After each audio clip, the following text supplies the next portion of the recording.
የዚህ ፕሮግራም የክብር ስፖንሰሮች ኢትዮ ጠቢብ ሆስፒታል፣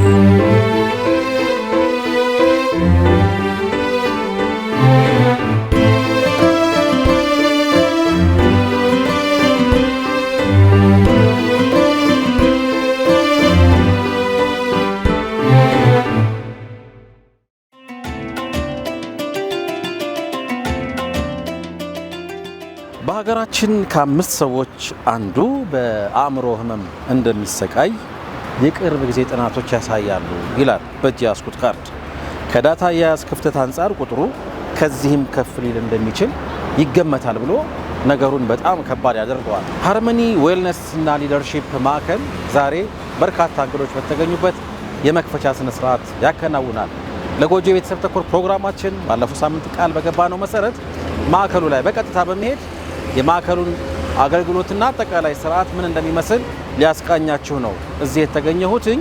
በስራና በማህበራዊ ህይወታችን የሚያጋጥሙን አስቸጋሪ ውጣ ውረዶች ለአእምሮ ጤናችን መቃወስ ትልቅ ምክንያት የሚሆኑትን ያክል የአእምሮ ህመም የዕለት ተዕለት ህይወታችን፣ የትዳርና መሰል ግንኙነቶቻችን፣ መንፈሳዊ፣ ሃይማኖታዊ እንደዚሁም የስራ ህይወታችን የማቃወስ ከፍተኛ አቅም አለው ይላል። የምገኘው ሳር ቤት አካባቢ ነው። ሳር ቤት አካባቢ እንግዲህ ከጀርባዬ እንደምታዩት ወደ አዲሱ የቄራ ማሳለጫ ወይም ወደ ጎተራም ይወስዳል። እዚህ ይዞኝ የመጣው ጉዳይ የሃርመኒ ጉዳይ ነው። ለጎጆ ቤተሰብ ተኮር ፕሮግራማችንን ቀደም ሲል ባለፈው ሳምንት ስናስተዋውቅ እንደነበረው አንዱን ፕሮግራም እዚህ ማዕከል ላይ መጥቼ እሰራለሁ ብዬ ነበረ። ከማዕከሉ መስራች ኡስታዝ አብዱልገፋር ሸሪፍ ጋር ለጎጆ ፕሮግራማችን ዋና አዘጋጅና አቅራቢ ነው መጠነኛ ቆይታ እናደርጋለን። ሃርመኒ ማለት ምን ማለት ነው? ሃርመኒ ምንድን ነው የሚሰራው? ሃርመኒ ቤት ውስጥ ምን አይነት አገልግሎቶች ናቸው የሚሰጡትና መሰል ጉዳዮችን እያነሳሳን ከእናንተ ጋር ቆይታ እናደርጋለን። በነገራችን ላይ ዛሬ ሃርመኒ በይፋ መከፈቱን ሲያበስር የተገኙ እንግዶች አሉ። የእንግዶቹንም ስሜት እንደዚሁ ወደ እናንተ የምናደርስ ነው የሚሆነው። አብራችሁን ቆዩ።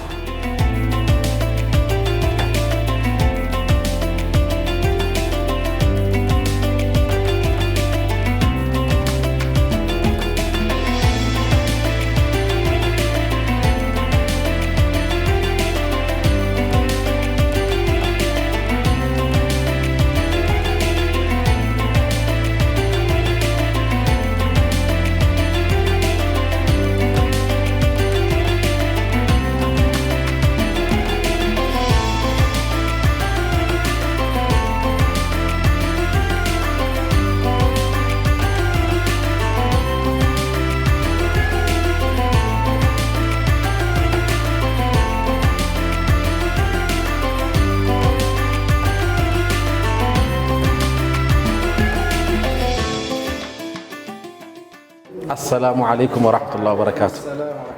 مبروك ألف ألف ألف مبروك. الله يبارك فيك أستاذي ما شاء الله. እንዴት ነህ? ያምራል በጣም።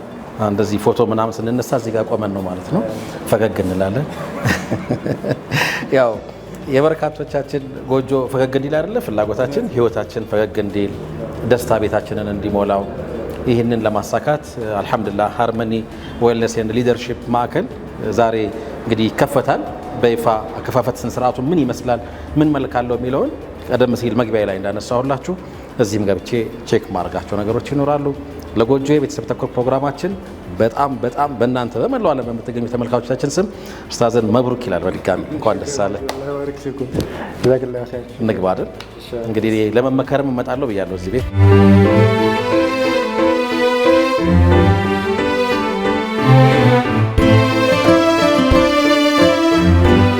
መርሃባ በድጋሚ በጣም ደስ ብሎኛል። ያው ቀደም ሲል ሀሳብ ስንለዋወጥ ነበር፣ ፕሮግራሞቻችንም ላይ ስናነሳሳ ነበር። ቤቶች ወይም ጎጆዎች ፈገግ እንዲሉ አይደል፣ ህይወት በጣም ጤናማ በሆነ መንገድ ሰዎች ጥራት ያለው ህይወት መምራት እንዲችሉ የእናንተ ማዕከል ዘርፈ ብዙ አገልግሎት እንደሚሰጥ ነው የሰማሁት። እኔ ከመጠሪያው እንጀምር ደስ ይለኛል። ምን ማለት ነው ሃርመኒ? እንደምታየው ሃርመኒ ማለት ስምምነት ማለት ነው ጥሬ ትርጉሙ። ግን እኛ ስምምነት ደግሞ ስንል አንደኛው ከራስ ጋር የህሊና ዳኝነት ያለበት ፍጡር ነው የሰው ልጅ። ማንም ባይኖር የህሊና የሚባል ዳኝነት አለ ከራሱ ጋር፣ ቀጥሎ ከፈጣሪው ጋር፣ ቀጥሎ ከቤተሰቡ፣ ከሚስቱ፣ ከባሉ፣ ከልጆቹ፣ ከስራ ባልደረቦቹ፣ ከአካባቢው ሀታ ከኢንቫይሮንመንቱ ከከባቢው ከነዚህ ነገሮች ጋር በሙሉ ስምምነት ይፈልጋል። የሰው ልጅ ሰላም፣ መረጋጋት፣ ውስጣዊ ሰላም በተለይ በጣም የሚፈልግ ፍጡር ነው። ወኢላ ተረብሾ ራሱንም ሌሎችንም ኳሊቲ የምትለውን ብቻ ሳይሆን ማናቸውም አይነት ትንሽ ስታንዳርድ የምታሟለን ህይወት እንኳን ለመኖር የሚቸገር ፍጡር ነው። ስለዚህ በእኛ ሰርቪስ ውስጥ ከስማችን ነው መጀመሪያ የፈለግ ነው። ምንድን ነው የምታደርጉልን እዚህ ድርጅት ስንመጣ ካልከን የመጀመሪያ የምንሞክረው ሰዎች ከራሳቸው ጋር እንዲስማሙ ነው። ሰዎች የራሳቸው መርህ አላቸው፣ ማንነት አላቸው፣ ባህል ወግ እምነት አላቸው፣ አስተሳሰብ ወይም ፍልስፍና አላቸው፣ ሰዋዊ ማንነት ወይም ስብዕና አላቸው እና እነዚህ ነገሮች ጋር በሙሉ ሲስማሙ ከሌሎች ጋር ለመስማማት መሰረቱን ጥለዋል። ህይወት ሪሌሽንሽፕ ነው፣ ግንኙነት ነው፣ ተግባቦት ነው ከተለያዩ አካላት ጋር። ከአላህ ጋር ያለው ሌላኛው ተግባቦት በጣም ኢምፖርታንት ነገር ነው። እንደምታውቀው እጅግ አስፈላጊ ነገር ነው። ለዛም አይደል ሁሌ ጥረት የምናደርገው ቀን ማታ 5 ጊዜ የምንሰግደው የምንለማመጠው ዚክሩ ምኑ ከአላህ ጋር ተስማምተ አላህ በሚፈልገው ስርዓት ውስጥ ለመኖር በምናደርገው ጥረት ውስጥ ነው። እንግዲህ ተቀባይነት ካገኘን ሃርሞናይዝድ አድርገናል፣ ከተፈጠርንበት ዓላማ ጋር ተስማምተናል። እነዚህ ነገሮችን ይወክላል ስማችን። መልካም። ስለዚህ ምናልባት ይሄ የሰው ልጅ በተፈጥሯችን ውስጥ ያለ ሁለት ነገር አለ አይደለ? ወደ ጎን ከሰዎችና ከፍጥረት ዓለሙ ጋር፣ ወደ ላይ ደግሞ ከአላህ Subhanahu Wa Ta'ala ከፈጣሪ ጋር ያለንን ግንኙነት በጣም ሰላማዊ እንዲሆን ወደ ውስጥ ከራስም ጋር ማለት ኦኬ፣ ወደ ውስጥም አለ። መጠሪያችሁ እንደሚያሳየው ወይም ከስማችን መጀመር ፈልገናል ስትል እንደነበረ በጣም ጥሩ አድርገህ ገልጸዋል። ያው የሰው ልጅ ወደ ጎን ከፍጥረት ዓለሙ ጋርና ከሰዎች ጋር አጠቃላይ እንደዚህ ወደ ላይ ደግሞ ከፈጣሪ ጋር ወይም ከአላህ Subhanahu Wa Ta'ala ጋርና ወደ ውስጥ ደግሞ ከራሱ ጋር የሚል ሀሳብ ጨምረህልኛል። እነዚህን ስምምነቶች ማገዝ ነው የእናንተ ፍላጎት፣ ይህንን ማሳካት ነው የእናንተ መነሻ። ጥሩ ሰዎች እየመጡ ነው ካዩ በኋላ ምን እየተጠቀሙ ይመስልሃል? አልহামዱሊላህ ኦፍ ኮርስ ሰዎች በደንብ እየመጡ ነው። እኔና ባልደረባዬ ስኬጁላችን ኦልሞስት ጥሩ ነው፣ ፉል ነው። ኦኬ እዚህ ፉል ታይመር ባልደረባ አለኝ መሐመድ ሳሊህ፣ እሱም ጋራ በደንብ ያሉ ሰዎች አሉ፣ እኔም ጋራ የምናያቸው ሰዎች አሉ። ያው ፈድሉ ለአላህ ነው። በጣም የደበራቸው ግን እየሳቁ መጥተው እየሳቁ የሚወጡ ሰዎች ያጋጥመውናል። ለኛ እሱ ነው ስኬቱ። በእርግጥ ያው እንደምታውቀው ማንኛውም ሰው ሆስፒታልም ሲሄድ ሁሉም ሰው ድኖ አይወጣም ከሆስፒታል። እንግዲህ የአላህ ፍላጎት የሆነበት አለ። ግን እኛ እስካሁን ባለን ተሞክሮ አልহামዱሊላህ ባለፈው 1 ወር ከምናምን ገደማ የተወሰነ የሞካከርናቸው ሰዎች አሉ። አይ ቲንክ ጥሩ ምልክቶች አይተናል። አሁን ወደ ሁለተኛው ፌዝ ነው እንደውም መሄድ የምንፈልገው። ተጨማሪ ሌሎች ባለሙያዎችንም መልምለናል፣ ሰብስበናል። አማና ያላቸው ፕሮፌሽናሊ በደንብ ኮምፒተንት የሆኑ እህት ወንድሞች ሰብስበናል። አሁን ደግሞ እየመጡ ያሉትን ሰዎች ደግሞ ወደ እነሱም በማከፋፈል እኔና እሱ ብቻ ሳይሆን ሌሎቻችንም በቂ ሰርቪስ መስጠት በሚችልበት ቁማና አደራጅተናል። ቢሮአችን እንደምታየው ማለት ነው። በጣም ደስ ይላል። አልহামዱሊላህ ጀዛከላሁ ኸይር። ይሄ በጣም የሚያስደስት ነገር ነው። በእርግጥ ከተማችን ውስጥ እንዲህ አይነት ወይም የተቀራረበ አገልግሎት የሚሰጥባቸው ማዕከላት እንዳሉ እንሰማለን። ይሄኛውን ትንሽ ለየት የሚያደርገው ሳምሃው ከዚህ ከኢማን ፓርቱ ጋር ወይም ደግሞ ሰዎችን ከአላህ Subhanahu Wa Ta'ala ጋር በማገናኘት ውስጥ የሚፈጠርን ሰላም የሚፈጠርን ደስታ የማቅረብ ነገር እንዳለው ገምታለሁ። እንደሱ ከሆነ አንድ ሰው ሙስሊም ሳይሆን እዚህ መጥቶ ማግኘት ይችላል አገልግሎት? ዴፊኒትሊ አሁን የሳይንሱም ራሱ ሰዎችን ያለ ቅድመ ሁኔታ መቀበልን ያስገድዳል። ሰው በመሆኑ ብቻ ማለት ነው። ምንም አይነት ማንነት፣ እምነት፣ ባክግራውንድ ወይም ደግሞ የጀርባ ታሪክ ሊኖረው ይችላል። እኛ ጋር ሲመጣ ልክ ሆስፒታል ውስጥ ሲመጣ አንድ ሰው ለምሳሌ ያለው ነገር ምንድነው? እንደምታውቀው ጠላት ነህ አትለውም፣ ወዳጅ ነህ አትለውም፣ ዘመዴ ነህ፣ ባዕድ ነህ፣ ትልቅ ነህ፣ ትንሽ ነህ፣ አሮጊት ነህ፣ ሽማግሌ፣ ወጣት ነህ፣ ህፃን አይባልም። ያለ ቅድመ ሁኔታ ሰው ይታከማል። እኛም ጋር ስንመጣ የራሳችን እምነት፣ የራሳችን ባህል፣ የራሳችን ወግ አንድ ጉዳይ ነው፣ ለብቻችን ነው፣ መብታችን። የራሳችን ቦታ ሜዳዎች አሉት ምን ኤክሰርሳይዝ የምናደርግበት። ሰዎች ሲመጡ ደግሞ ችግር ነው ያመጣቸው እኛ ጋራ። እኛ የምናስበው በሰዋዊ ማንነታቸው ብቻ እንጂ ሌላ የራሳችንን ቫልዩ በሰዎች ላይ የምንጭንበት ባይሆን የኛ ቫልዩአችን ሰዎችን ማክበርን፣ ሰዎችን መንከባከብን፣ ለሰዎች ቅድሚያ መስጠትን። እስላማዊ ርዕዮተ ዓለም ወይም የምንመራበት ቁርአን እኮ የሚለን ወመን አህያሃ ፈከአነማ አህየ الناس ጀሚዓ ነው። ነፍስን ያለው እንጂ ሙስሊም፣ ክርስቲያን፣ አይሁድ፣ ሙሽሪክ ምናምንም አላለም። አላህ ሱብሓነሁ ወተዓላ በዚህ በመታቆም من أجل ذلك كتبنا على بني إسرائيل أنه من قتل نفسا بغير نفس أو فساد في الأرض فكأنما قتل الناس جميعا አንዲት ነፍስን ህያው ያደረገ ሰው ጽፈናል ወይም አውጀናል ብሏል አላህ። አንዲት ነፍስን በግፍ ያለ ህግና ያለ አግባብ ያጠፋ ሰው የሰው ልጆችን በሙሉ እንዳጠፋ ወይም እንደገደለ ነው የሚቆጠረው። ህይወት እንዲኖራትም ምክንያት የሆነ ሰው ሴቭ ለማድረግ የሰው ልጆችን ህይወት ለማትረፍም የጣረን ሰው አላህ ያንን ሁሉ የሰው ልጆችን በሙሉ ህያው እንዳደረገ ነው የሚቆጥርለት ብለዋል። ስለዚህ እኛ ሃይማኖት የግል ጉዳይ ነው። ባህል፣ እምነቱ፣ ሌሎችም የፖለቲካ የዘር አመለካከቱ የግል ጉዳይ ነው። እኛ ጋር ያመጣው ከሙያችን ጋር የተገናኘው ጉዳይ ነው። ያንን ትሪት ማድረግ ነው። በዛ ምክንያት ማናቸውም ሰው ቤታችን መምጣት ይችላል። ደሞም ይመጣሉ። አልহামዱሊላህ ኦኬ ይመጣሉ። አዎ ኦንቶፕ ኦፍ ዛትም አሉን ባለሙያዎቻችንም ገድኛ ብቻ አይደለንም። አንዳንድ ምናምናቸውን ሌሎች ባለሙያዎችንም ጋብዘን ከኛ ጋር ለመስራት በጣም ዝግጅቱ አላቸው። አልহামዱሊላህ በጣም ደስ ያሰኛል። ምናልባት ፕሮግራማችን የሚታየው በመላው ዓለም እንደመሆኑ መሰል የመረበሽ ውስጥ ያሉ ወይም ደግሞ እገዛ የሚፈልጉ ይሄ ሙያዊ እገዛውን የሚፈልጉ ምክሩን የሚፈልጉ በጣም በርካታ ተመልካቾች አሉ። ኮሜንትም ላይ ስመለከት ነበረ። በአካል መምጣት አይችሉም። ኦንላይን ድጋፍ የሚደረግበት እነሱ ኮሚኒኬት ማድረግ የሚቻልበት ፕላትፎርም አላችሁ? አዎ አለ ዘርግተነዋል። አሁንም ኦልሬዲ የጀመርኳቸው እኔም ጋራ ጓደኛዬ ወንድሜም ጋር አለ። ምክንያቱም የሰዓት አለመመቻቸት ስላለ ማለት ነው። እኛ ጋራ ቀን እሱ ጋር ኤዲት ይሆናል። እሱ ብቻ አይደለም እንደው ርቀቱ ብቻ ሳይሆን እንደዚህ ሰዓቱም አለ። እዚህ በፕላትፎርማችን ኦንላይን የለቀቅነው ፕላትፎርም አለ። እዛ ላይ ቀጥታ ሬጂስተር ሲያደርጉ እኛ ጋር ኢሜይል ይደርሰናል። ኢሜይላችንን ተከትሎ አውቶማቲካሊ ኮንፈርም አድርገን ተነጋግረን በኦንላይን ቴራፒው ይቀጥላል። ኦኬ ውጤታማ ነው በጣም ምክንያቱም የሰው ልጅ በዋናነት አምኖበት ሲመጣ ጉዳዩ ማመን ነው። በጣም መደማመጥ ነው። በቂ ሰዓት ይሰጠዋል። ተደጋጋሚ ጊዜ መገናኘቶች ይኖሩታል።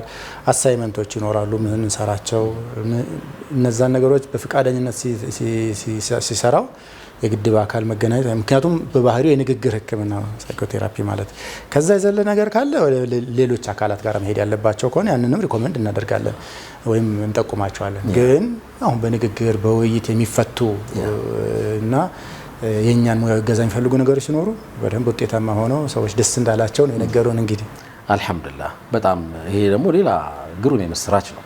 ክቡራትና ክቡራን ተመልካቾቻችን ለጎጆ ቤተሰብ ተኮር ፕሮግራማችን ለየት ባለ ሁኔታ እዚህ ከሃርመኒ ዌልነስ ኤንድ ሊደርሺፕ ማዕከል ውስጥ ሆነን ነው ሀሳብ የተለዋወጥን የምንገኘው። የዛሬው ልዩ ፕሮግራማችን እንግዲህ የተሰጠው ለዚህ ማዕከል ሆኗል ማለት ነው። አፍተር ኦል የኡስታዝም ጥረት ንባቡ፣ ትጋቱ፣ መውጣት መውረዱ በሙሉ ቀደም ሲል ሳነሳው እንደነበረው በጣም የተሻለ ህይወት የተስማማ ህይወት ተስማሚ የሆነ ህይወት መምራት እንድንችል ለማድረግ ነው። ያንን ያግዛል ብለው ያሰቡበትን ማዕከል እንግዲህ እውን ማድረግ ችለዋል። ዛሬ በጣም በርካታ እንግዶች በተገኙበት ማዕከሉን ማስጎብኘት እንደዚሁም ደግሞ ሀሳባቸውን ማድመጥ አይ ቲንክ እንደሱ አይነት ነገር አስባችኋል። ስለዚህ ብዙ አልይዝህም፣ ቀጥታ እንገባለን። ከዛ በኋላ መድረኩ ላይ የነበሩትን ሀሳቦች እንድትካተሉ ውድ ተመልካቾች ለእናንተ እንግዲህ መድረኩን ተዋለሁኝ። ባይሆን የሆኑ እንግዶችን ደግሞ እኛም እንደ ለጎጆ ፕሮግራም ኢንተርቪው እናደርግና ስሜታቸውን ማዕከሉ በመከፈቱ ምንድነው እየተሰማቸው ያለው የሚለውንም ነገር ብንሰማ ደስ ይለናል። ይሄንን ነው እንግዲህ ከዚህ በኋላ ልናደርግ የምንችለው። በድጋሚ እንኳን ደስ አለህ ኡስታዝ ነው። በጣም ደስ ብሎኛል። እንግዶቻችን ከመጣታቸው በፊት እንግባና በጣም ጥሩ መርሐባ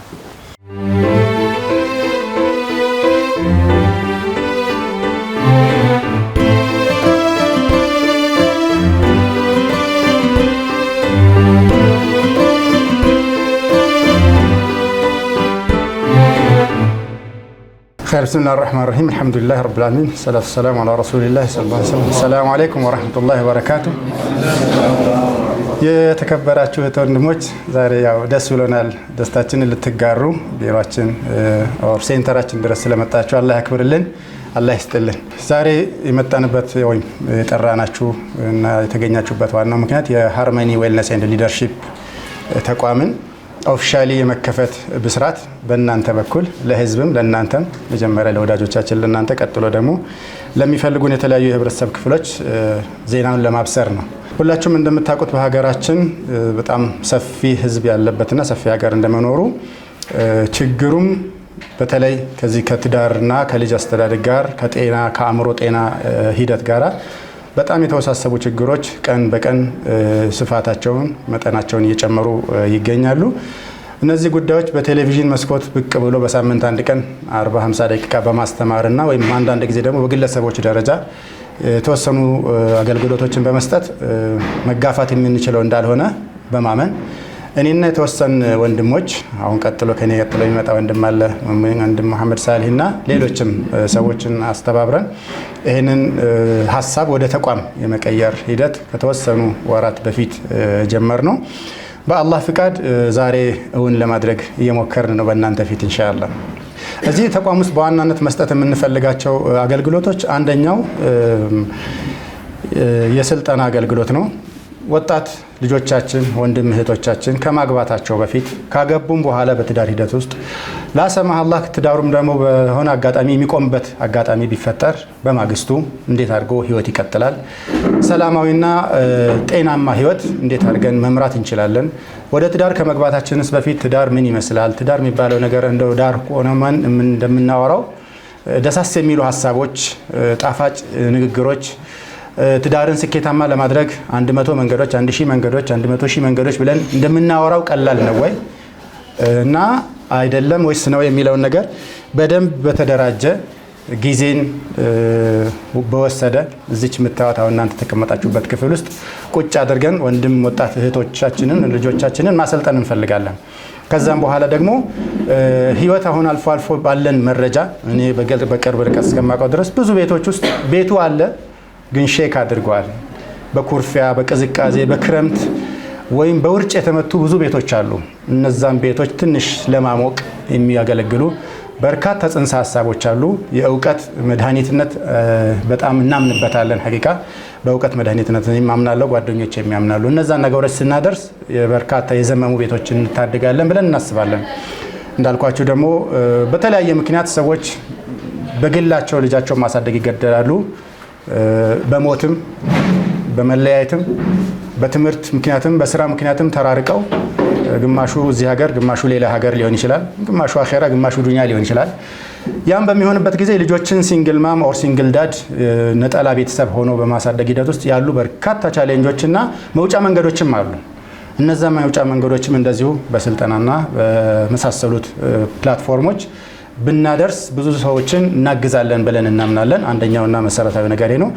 ሁለተኛው በግል የጤና የአእምሮ ጤና እክል እየገጠመው ያለው የህብረተሰባችን ቁጥር ዳታዎች በጣም አስፈሪ ናቸው፣ እየመጡ ይገኛሉ። እነዛም ሰዎች አንዳንዱ ኮንፊውዥኑ ከቁጥጥር ውጭ ወጥቶ ለተለያዩ በጣም ለማይድን በሽታ ወይም ደግሞ በጣም ብዙ ችግር ለሚያመጡ በሽታዎች እየዳረጓቸው ያሉ እህት ወንድሞቻችንን ቁጥር ቀላል አይደለም። ስለዚህ ለነዚህ ሰዎች የምክክር ወይም የንግግር ህክምና መስጠት እንፈልጋለን። አሁን ዞራችሁ እንደምትጎበኙት ለነዚህ የሚያመቹ ፕላትፎርሞችን አዘጋጅተናል ወይም ኦፊሶችን ከሰለጠኑ ባለሙያዎች ጋር አሰናድተን እንጠብቃቸዋለን።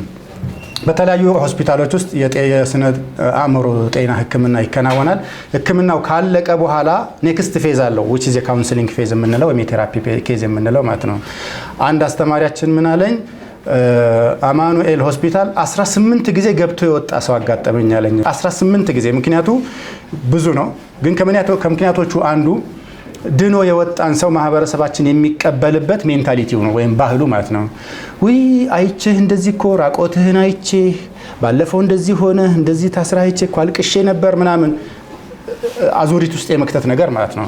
እዚህ ይሄ ሁሉ ነገር እንደሚጠብቃቸው ሰዎቹ ፕሮፐርሊ በደንብ ቢነገራቸው ቢሰለጥኑ አቅማቸው ቢጎለብት ወደ ሆስፒታሉ የሚመለሱበትን ምክንያት እንቀንሳለን ብለን እናስባለን። ከዚሁ ጋር ተያይዞ የሱስ ተጠቂነት በተለያዩ ዘርፋቸው በዝቷል። ሱስ ድሮ የምናውቀው የነበረው በእኛ ጊዜ ወይ የጫት ሱስ ነው ወይ ሲጃራ ሱስ ነበር አይደለ? አሁን ግን ዘርፋቸው በዝቷል። የኤሌክትሮኒክ ሚዲያው ላይ ያለው ሱሰኝነት፣ ፖርኖግራፊ ላይ ያለው ሱሰኝነት፣ የድራግ አዲክሽን የምንላቸው በአይነት መጥተዋል። ሰዎችን ብጥብጥ እያደረጉና ሰላማዊና ጤናማ የምንለውን ህይወት እያናጉት ይገኛሉ። በእነዚህ ሂደቶችም ላይ እነዚህ ቴራፒዎች ወይኛ አይነት ተቋማት እጅግ ያስፈልጋሉ ብለን እናምናለን። ለዛ ብቃት ባላቸው ባለሙያዎች አሁን ለጊዜው እንሰራዋለን። ነገር ግን የምናስበው በጣም ቢርቅ በ2 ዓመት ውስጥ ካልሆነ በዛ ባነሰም ጊዜ የማገገሚያ ማዕከላቶችን መክፈት እንፈልጋለን። አላህ ቢያግዘን። ሁላችን በየቤታችን ብዙ ሰው እንዳለ እናውቃለን። ሰው እየከሰርን ነው ያለነው።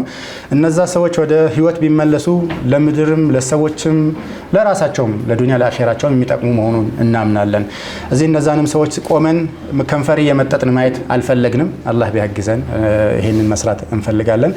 በጣም በተደጋጋሚ ከሚገጥሙን ተጨባጮች መካከል ደግሞ በተለያየ ምክንያት በተፈጥሯቸው ወይም በአፈጣጠር ሂደት ውስጥ የተለየ እንክብካቤ የሚፈልጉ ልጆች በየቤቱ በጣም እየበዙ ይገኛሉ። ታውቃላችሁ፣ ኦቲዝምን የመሳሰሉ እና አምሳያዎቹ ልጆች የመማር አቅማቸው የተዳከመ አፈጣጠር ላይ አላህ ላይ ራሱ ሕክማ አለው፣ ጥበብ አለው።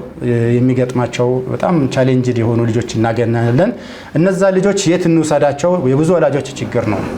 ለነዚህ ወላጆች ስፔሻል ትምህርት ቤቶች ያስፈልጋሉ ብለን እናምናለን። ሀቂቃ ያስፈልጋሉ። በየትምህርት ቤቶቻችን እኔም ሌሎች ወንድሞችም አላችሁ ትምህርት ቤት ይመጣሉ። በአካቶ ሲስተም እናካታቸው ወይ? የሰለጠነ ባለሙያ አለን ወይ? እንዴት አድርገን ነው እነዚህ ልጆች አንድ ላይ እናደርጋለን? ወላጆች ክርትት ሲሉ ለአንድ ልጅ ብዙ እድሜያቸውን ጉልበታቸውን ሲጨርሱ በአይናችን በብረቱ እያየን ነው። እነዛን ሰዎች ማገዝ የሚችል አላህ ቢሻው እንደዚሁ የተወሰነ ጊዜ በኋላ ትምህርት ቤቱን መክፈት እናስባለን። አላህ ያግዘንና ለማንኛውም በርከት ያሉ አገልግሎቶችን እንደ ማህበረሰብ ይሄ ቢዝነስ አይደለም፣ በአብዛኛው ማህበራዊ ኃላፊነትን የሚወጣ ተቋም ነው ብለን እናስባለን። ሃርመኒ ከነስሙ ሰዎችን ከራሳቸው ጋር ማስማማት እንፈልጋለን። ሰዎች ከራሳቸው ጋር ካልተስማሙ ከሌላው አካል ጋር አላህን ጨምሮ ማለት ነው ሊስማሙ አይችሉም። ሐቂቃውን ስንነጋገር ውስጡ የተረበሸ የተበጠበጠ ሰው ለኢማን ለተቅዋ ለፕሮዳክቲቪቲ ወይም ለአምራችነት እድል የለውም። ሰላማዊ ወይም ጤናማ ህይወትንም ከሪሌሽንሺፕ ከባልና ሚስት ሪሌሽንሺፕ ጀምሮ ከሰራተኞቹ ጓደኞቹ ከልጆቹ ወይም ከትዳር አጋሮቹም ጋራ ይኖረዋል ብለን አናምንም። ስለዛ ነው ሃርሞናይዜሽን ብለን የተነሳ ነው ማለት ነው። ሰዎችን ከራሳቸው ጋራ ማስማማት ይቀደማል። በተለያዩ ፕላትፎርሞች ይሄንን ስራ እንሰራለን ብለን እናምናለን። ይሄን ያህል እኔ ካበሰርኳችሁ በኋላ የፕሮግራማችንን ትንሽ ነገር ግን ቢዛት እኔን በተመለከተ ላለፈው 19 ዓመት አካባቢ በዚህ ፕሮግራም ላይ 2000 በኢትዮጵያ አቆጣጠር 1999 ነው ይሄንን ነገር ፕሮሞት ማድረግ የጀመርኩት። ይሄ ፋሚሊ ትሬኒንግን ካውንስሊንግን የመሳሰሉ ነገሮች አቅም በፈቀደ መጠን በተለያዩ ፕላትፎርሞች ስሞክር ስታገል ነበረ። ጭራሽ ለራሳቸው የማልችል ሰዎችን ግን በእናንተ ፊት ማመስገን ይፈቀድልኝ። አንደኛ ብዙዎቻችሁ የማታውቁት እኔም ማስተዋወቂያችሁ የማላውቀው ሀቂቃ ገና ከሳይኮሎጂ የሚባል ዲፓርትመንት ጎራ ከማለት ጀምሮ እንደ ኮችም እንደ ታላቅ ወንድምም ዘርፉን በደንብ እንዲወደው በማድረግ ያቅሙን ሳይሰስት የሰጠኝ አብዱ ኢብራሂም አጠገብ ያለ እሱን በአላህ ስም በእኔና በጓደኞቼ በቤተሰቤ ስም ባመሰግን ደስ ይለኛል። አብዱዬ አላህ ያክብረልን፣ አላህ ይስጥልን። ዛሬ አንተና መሰሉ ወንድሞችን ማመስገን ግዴታዬ እንደሆነ አምናለሁ።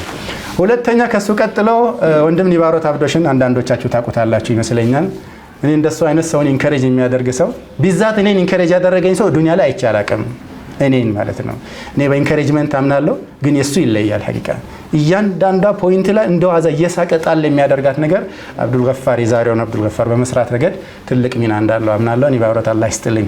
በአካል ባይኖርም በመንፈስ አለ፣ ሁሌም አለ፣ ውስጤም አለ። አላህ ያክብረህ፣ አላህ ይጠብቀን።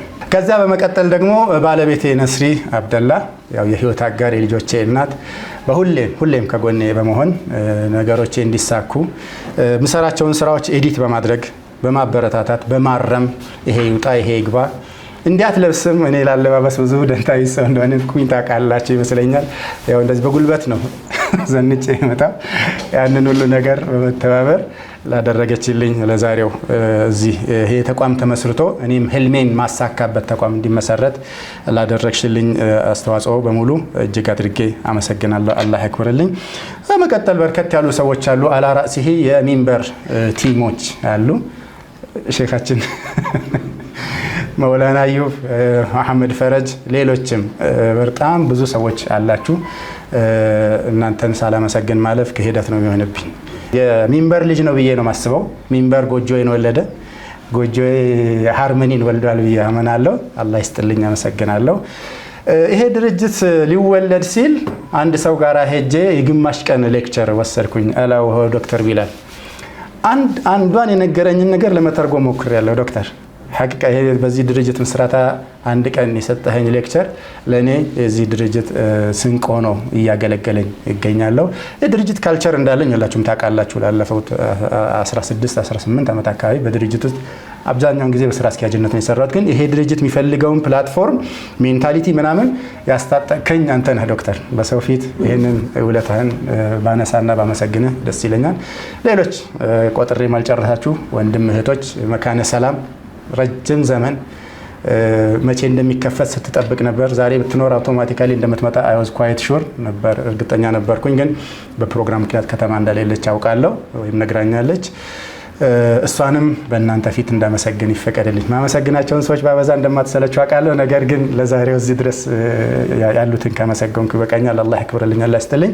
ከዚህ ቀጥሎ ኢንሻአላህ ወንድሜ የስራ ባልደረባይና የዓላማ የነፍስ ጥሪ ነው ብሎ ይሄ ፕሮግራም ወደ መድረክ እንዲመጣ ለኔም የመጨረሻውን ይሄ ኢሚዲየት ኮዝ የሚባለውን ነገር ክሊክ ያደረገኝ ወንድም መሐመድ ሳሊህን ወደ መድረክ እጋብዝና እሱም እንደዚሁ መልእክቱን አስተላልፎ ከዛ መጥቼ እንግዶቼን እየጋበዝኩኝ ሴሬሞኒያችን ይቀጥላል ኢንሻአላህ። አናቆያችሁም፣ እሺ? ትንሽ ታገሱኝ። ጀዛኩሙላሁ ኸይር፣ አላህ ያክብርልኝ። ጀዛኩሙላሁ ኸይር። ሰላም አለይኩም ወራህመቱላህ። እንኳን ደህና መጣችሁላችሁ።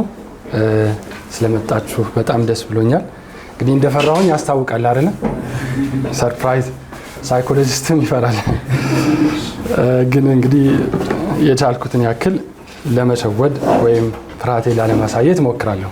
እንግዲህ ኡስታዝ በደንብ አስተዋውቋችኋል ብዬ አስባለሁ። ሃርመኒ እኔ ትኩረቴ ማድረግ የፈለኩት የሳይኮቴራፒን ኢምፖርታንስ የሚያሳዩ አንድ ሁለት ኬዞችን እንዳወራችሁና ካሁን በፊት ያሳለፍኳቸውን ከዛ በኋላ አንዳንድ ፋክቶችን አንስተን ደግሞ ኢንሻአላህ ሳይኮቴራፒን እናንተን በየሄዳችሁበት እንድታስተዋውቁትና ኢምፖርታንሱን ትንሽ ግንዛቤ ኖሯችሁ ያላችሁም ደግሞ ማዳብራችሁ አብረን ለመስራት ጥሪ ለማስተላለፍ ያክል ነው።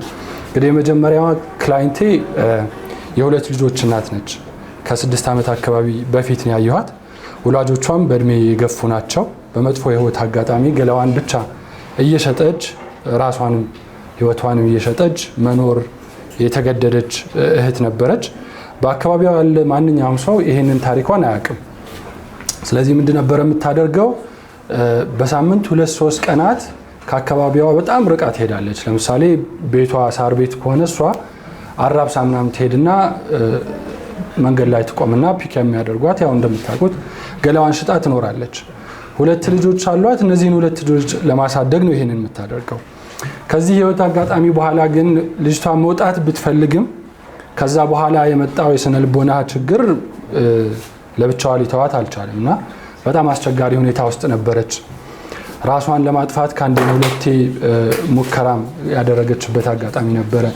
ራሷን ጠልታለች። አላህም እንደጠላት ወስናለች። ምንም አይነት ወደ ኋላ መመለስ እንዳለ ዘንግታለች እና ተኝታ ነው የምትውለው። ቀን ቀን ማታ እንዳልኳችሁ 2 ቀን 3 ቀን በሳምንት ወጥታ ስራ ሰርታ ትመጣለች።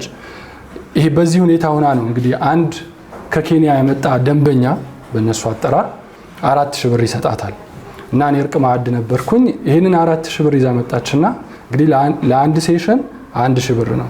አሁን 1500 ሆኗል። እዛም አንድ 4 ሴሽን ብቻ ልሰራ አትሊስት ብላ ሬዲዮ ላይ ፕሮግራም ሰርታ ትንሽ እየተስፋ ጭሮባት መጣችና አስቡት፣ በሌላችሁ ብር ለአንድ ሰዓት 1000 ብር እየከፈላችሁ ህይወትን ለማስቀጠል የተሻለ ነገር ለማለም ልጆቻችሁን የሆነ ነገር ለማውረስ ኢንቨስት ማድረግ ማለት ነው። ግን አላህም አላሳፈራትም። 6 ሴሽኖችን ሰራች ከኛ ጋር። ከዛ በኋላ በጣም የሚገርም ለውጥ አመጣች። ለውጡም አንደኛ በጣም ዘንግታ የነበረውና ቀላል ፋክት የሚመስለን ለኛ የአላህን የመሐሪነት ጥግ መርሳትን እሱን ማስታወስ ቻለች። ራሷም ሁለተኛ እድል እንዳላትና ስቲል ጠንካራ ነገሮች እንዳሏት ማስታወስ ቻለች። ተነሳሽነቷ ትንሽ ተመለሰ። ስለዚህ አሁን በቅርብ ጊዜ ደውዬ ቼክ አድርጊያታለሁ። የራሷን ጸጉር ቤት ከፍታለች። 2 ሴቶችን ደግሞ በስሯ ቀጥራ እያስተዳደረች ነው። ልጆቿ የቁርአን ሂፍዝ እየተማሩ ነው። ይሄ አንደኛው ኬዝ ነው። ሁለተኛው ኬዝ ደግሞ ካገባች 12 ዓመታት አልፈዋል። ከባሏ ጋር 12 ዓመታት ብትቆይም ልጅ መውለድ አልቻለችም። ልጅ ግን መውለድ ያልቻለችው የመሃንነት ችግር ገጥሟት አይደለም፣ ወይ ደግሞ ሌላ ፊዚካል ህመም ኖሯት አይደለም። ሰበቡን ለማድረስ ግን በጣም ከፍተኛ ፍርሃት አላት። ምናልባት አንዳንዶቻችሁ የምታውቁት ቫጂኒስመስ የሚባል ህመም ማለት ነው። 12 ዓመታት ልጅ የለም፣ ጾታዊ ግንኙነት የለም፣ ባል በራሱ ምክንያት ታግሷታል። መጀመሪያ አካባቢ የተወሰኑ ሙከራዎችን አደረገ። ከዛ በኋላ ግን ተስፋ ቆርጦ ተዋት። አውቃ ቀብጣ ስለማትፈልግ ስለማትወደኝ የሚሉት ምክንያቶች ተመላልሰው አሁን ተስፋ ቆርጦ ትቶታል። እሱም እንዳገባ ትቶታል። በራሱ ምክንያቶች መፍታትም አልፈለግም። 12 ዓመታቶችን አለፉ። እሷ ልጅ ትፈልጋለች፣ ግን በልጅና በእሷ መሃል ይሄ ግንብ አለ። ይችም ሴት 3 ወራት የሚሆኑ ወደ 12 አካባቢ ሴሽኖችን ካለፈች በኋላ አሁን አልহামዱሊላህ አትሊስት አላህዬ ልጅ ስጠኝ ብላ ዱዓ ማድረግ ትችላለች። ምክንያቱም ሰበቡን ማድረስ ጀምራለችና ፍርሃት እየተሰማት ነው። አሁንም ግን ፍርሃቷን መጋፈጥ ትችላለች። ፍርሃት እየተሰማት ነው አሁንም፣ ነገር ግን ፍርሃቷን እንዴት ማለፍ እንደምትችል ተገንዝባለች። እነዚህ የኔ የስኬት ታሪኮች አይደሉም። እኔን ከዚህ ፒክቸር አውጡኝ። እነዚህ በህይወት አጋጣሚ የራሳቸውን ህይወት ለመለወጥ የቻሉና እኔ ዊትነስ ያደረኩት አጋጣሚዎች ብቻ ናቸው። እነዚህ ሰዎች ኤክስትሪም የሚባሉም ደግሞ እንትኖች አይደሉም፣ ኬዞች አይደሉም። በጣም ወጣ ያሉ ሆኖ አይደለም ያቀረብኳቸው። እንደው የተለያየ ማህበራዊና ስነልቦናዊ ነገር ስላቀፉ እንጂ ኦልሞስት በእለት ተዕለት ላለፉት የተወሰኑ 7-8 ዓመታት ፌስ የምናደርጋቸው ኬዞች ናቸው። ይህንን ማንሳት የፈለግኩት ሰዎች ምን ላይ እንዳለን የምናውቀው ችግሩ ቤታችን ስንገባ ነው። ማህበረሰቡ ምን ላይ እንዳለ የምናውቀው እኛ ራሳችን ቴስት ስናደርገው ነው። አላህ ይጠብቀንና አሁን በየቤታችን የተለያዩ አይነት ችግሮች በተለያዩ ምክንያቶች እየመጡ ነው። የስነ ልቦና ህመም ወይም የስነ አእምሮ ህመም የፊዚካል ጤንነት ያክል ፕሮባብሊ ሞር የበለጠ ጠቀሜታ ያለው ነገር ነው። ምክንያቱም ስነ አእምሮ ደህና ያልሆነ ሰው ፋንክሽን ማድረግ አይችልም፣ መስራት አይችልም፣ መነሳት አይችልም። ለኛ ቀላል የሚመስሉ ነገሮች ለአንድ በስነ አእምሮ ጤና እስከምን ድረስ መሰላችሁ? ካልጋ መነሳት፣ ብርድ ልብሱን ከላዩ ማንሳት የሚከብዳቸው በጣም ከፍተኛ ዲፕሬሽን ውስጥ ያሉ ሰዎች አሉ። እነዚህን ሰዎች ነው እንርዳ ብለን የተነሳ ነው። አንዳንድ ፋክቶችን እዚህ ላይ አንስቼ እቋጫለሁ ንግግሬን። ብዙ ሰዎች የአእምሮ ህመም ሲባል አንደኛው በጣም የተሳሳተ ግንዛቤ ምንድነው? አንድ አይነት የስነ አእምሮ ህመም ያለ ይመስላቸዋል። ነገር ግን እዚህ የሙያ አጋሮቼ እንደምታውቁት ከ300 በላይ የስነ አእምሮ ጤና እክሎች አሉ። ካኑ ኢማጂን 50 አይደለም 100 አይደለም እነዚህ በውል የተለዩ ብቻ ናቸው። በየጊዜው አዳዲስ ነገሮች አይደንቲፋይ እየተደረጉ እየታወቁ ይሄዳሉ። አሁን ላይ 300 አልፈዋል። በጣም የተለያዩ ማህበራዊና ግላዊ ህይወቶችን ሊያውኩ የሚችሉ የስነ አእምሮ ጤና እክሎች ማለት ነው። ከነዚህ ውስጥ ኮመን ሜንታል ዲስኦርደር የምላቸው ወይ ደግሞ ልክ ምንድነው እንደ ጉንፋን እዚህም እዛም የሚገኙት 3 አይነት ነገሮች አሉ። ስትረስ፣ አንዛይቲ እና ዲፕሬሽን የምላቸው እነዚህ ነገሮች ቁጥራቸው በጣም አስደንጋጭ ነው። በነገራችን ላይ አንዳንዴ ሁሉም ሰው ቢያውቀው ብዬ የምመኛቸው ፋክቶች አሉ። ለምሳሌ ዓለም ላይ ራሳቸውን ከሚያጠፉ ሰዎች 90% ኦር ከዛ በላይ የስነ አእምሮ ጤና እክል ያጋጠማቸው ናቸው። ከነዛ ውስጥ ደግሞ ከነዚህ 90% ውስጥ ደግሞ 80%ዎቹ ዲፕሬሽን ብቻ ነው ራሳቸውን እንዲያጠፉ የገፋቸው ኬዝ ማለት ነው። ሌላው አሁን ብዙ ጊዜ ሰዎች ቅድም እንዳልነው ራሳችን ቴስት እስክናደርገው ላናውቅ እንችላለን። የዲፕሬሽን ቅድም ያልናቸው የኮመን ሜንታል ዲስኦርደር ቁጥሮችን ስናይ ደግሞ በጣም አስደንጋጭ ነው። በዓለም አቀፍ ደረጃ ወደ 25% የሚሆነው ሰው በህይወቱ አትሊስት የሆነ ጊዜ ላይ እነዚህ ኮመን ሜንታል ዲስኦርደሮችን ፌስ ሊያደርግ ይችላል። ይሄ ማለት ከ5 ሰው ኦር ከ4 ሰው አንድ ማለት ነው። ብዙ ጊዜ ሌላኛው ወደ ሀገራችን ስንመጣ ኢትዮጵያ ውስጥ ኮመን ሜንታል ዲስኦርደር ወይም ደግሞ የስነ አእምሮ ህመም ያን ያክል አይመስለንም።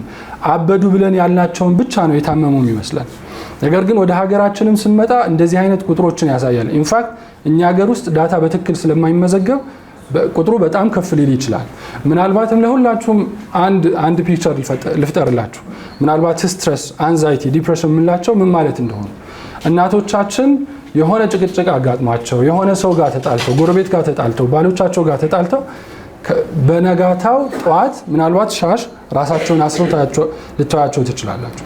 ይሄ የአእምሮ ህመም አንደኛው ምልክት ነው፣ ኮመን ምልክት ነው።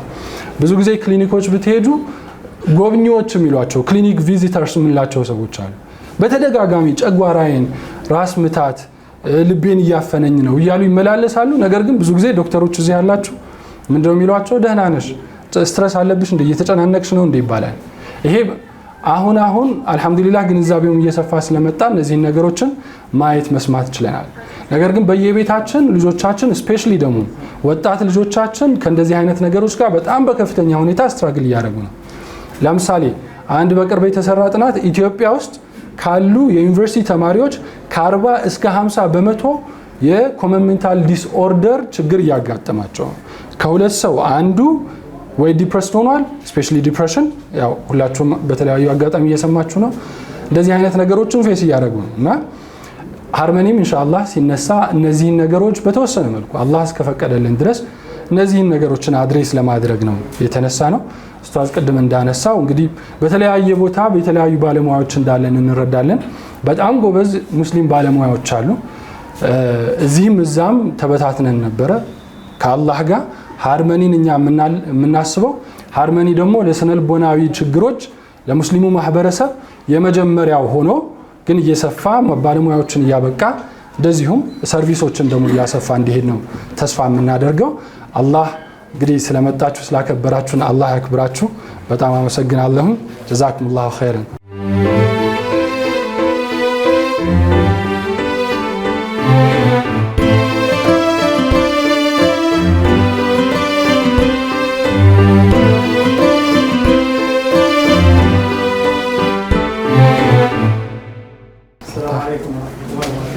በአጠቃላይ የህክምና ዘርፍ ወመን አህያሃ ፈከአነማ አህያ الناس جميعا አንዲትን ህይወት ህያው ያደረገ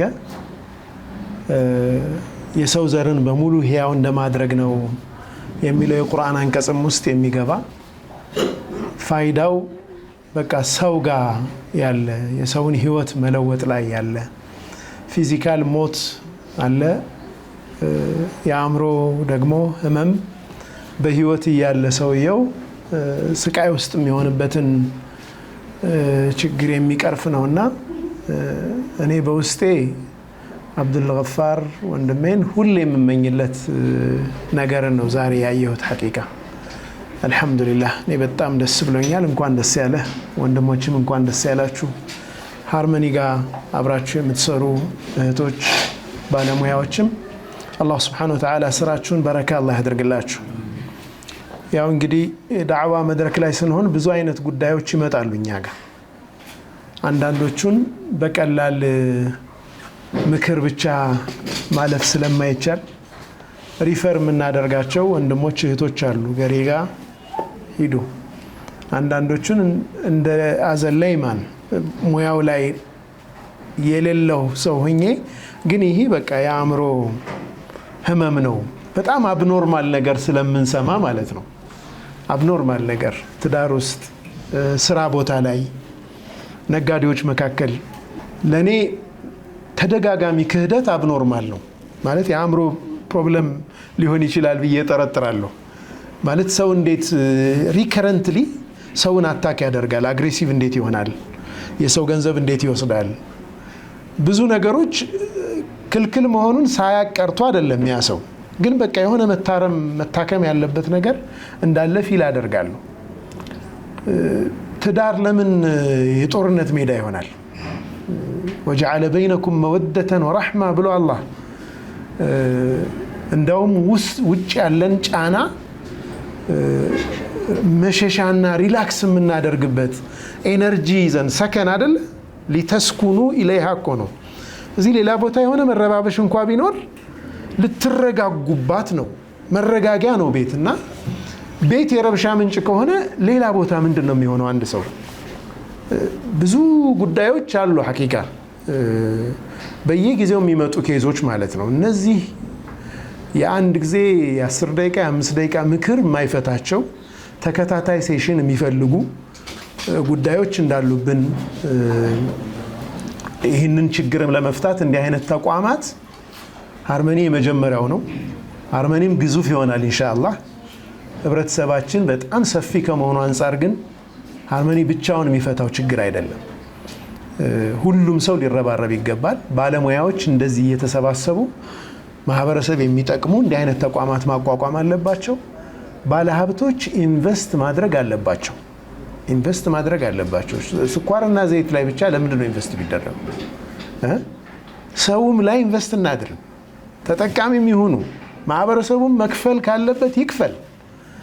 ነፃ ሰርቪስ ብቻ ተቋማትን ወደፊት ሊያራምድ አይችልም። ተቋማት በእግራቸው መቆም የሚችሉት የበለጠ መስፋት የሚችሉት ገቢን ሲያገኙ ስለሆነ ገቢ ያገኙ ራሳቸውን እያሳደጉ ማህበረሰብን እየጠቀሙ የሚሄዱበትን አይነት አስተሳሰብ መፍጠር ይኖርብናል። አንድ ወንድም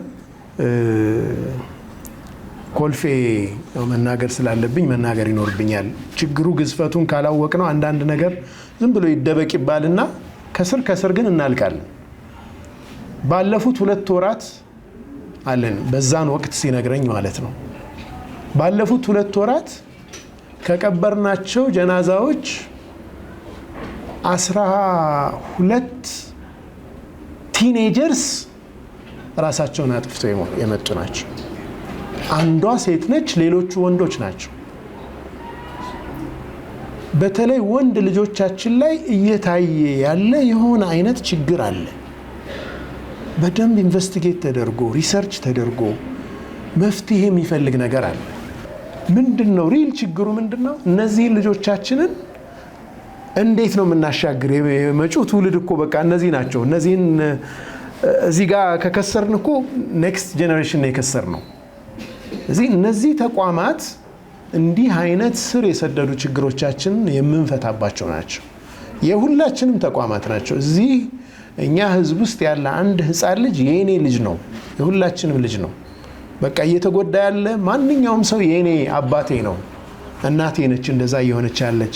በዚህ አይነት መንፈስ ማህበረሰቡን እንደ አንድ አካል አይተን ኢንሻአላህ ከጎናቸው መቆም ያለሟቸው በ2 ዓመት ውስጥ እናቋቁማቸዋለን ብለው ያሰቧቸው ትልልቅ ተቋማትም በዚህ አጋጣሚ አቅም ያላችሁ ወንድሞች እህቶች ኢንቨስት አድርጋችሁ ባለሙያዎች ሙያቸውን ባለሀብቶች ሀብታቸውን ይዘው ትልቅ ዘመን ተሻጋሪ የሆነ ስራ እንዲሰራ አደራ እላለሁ።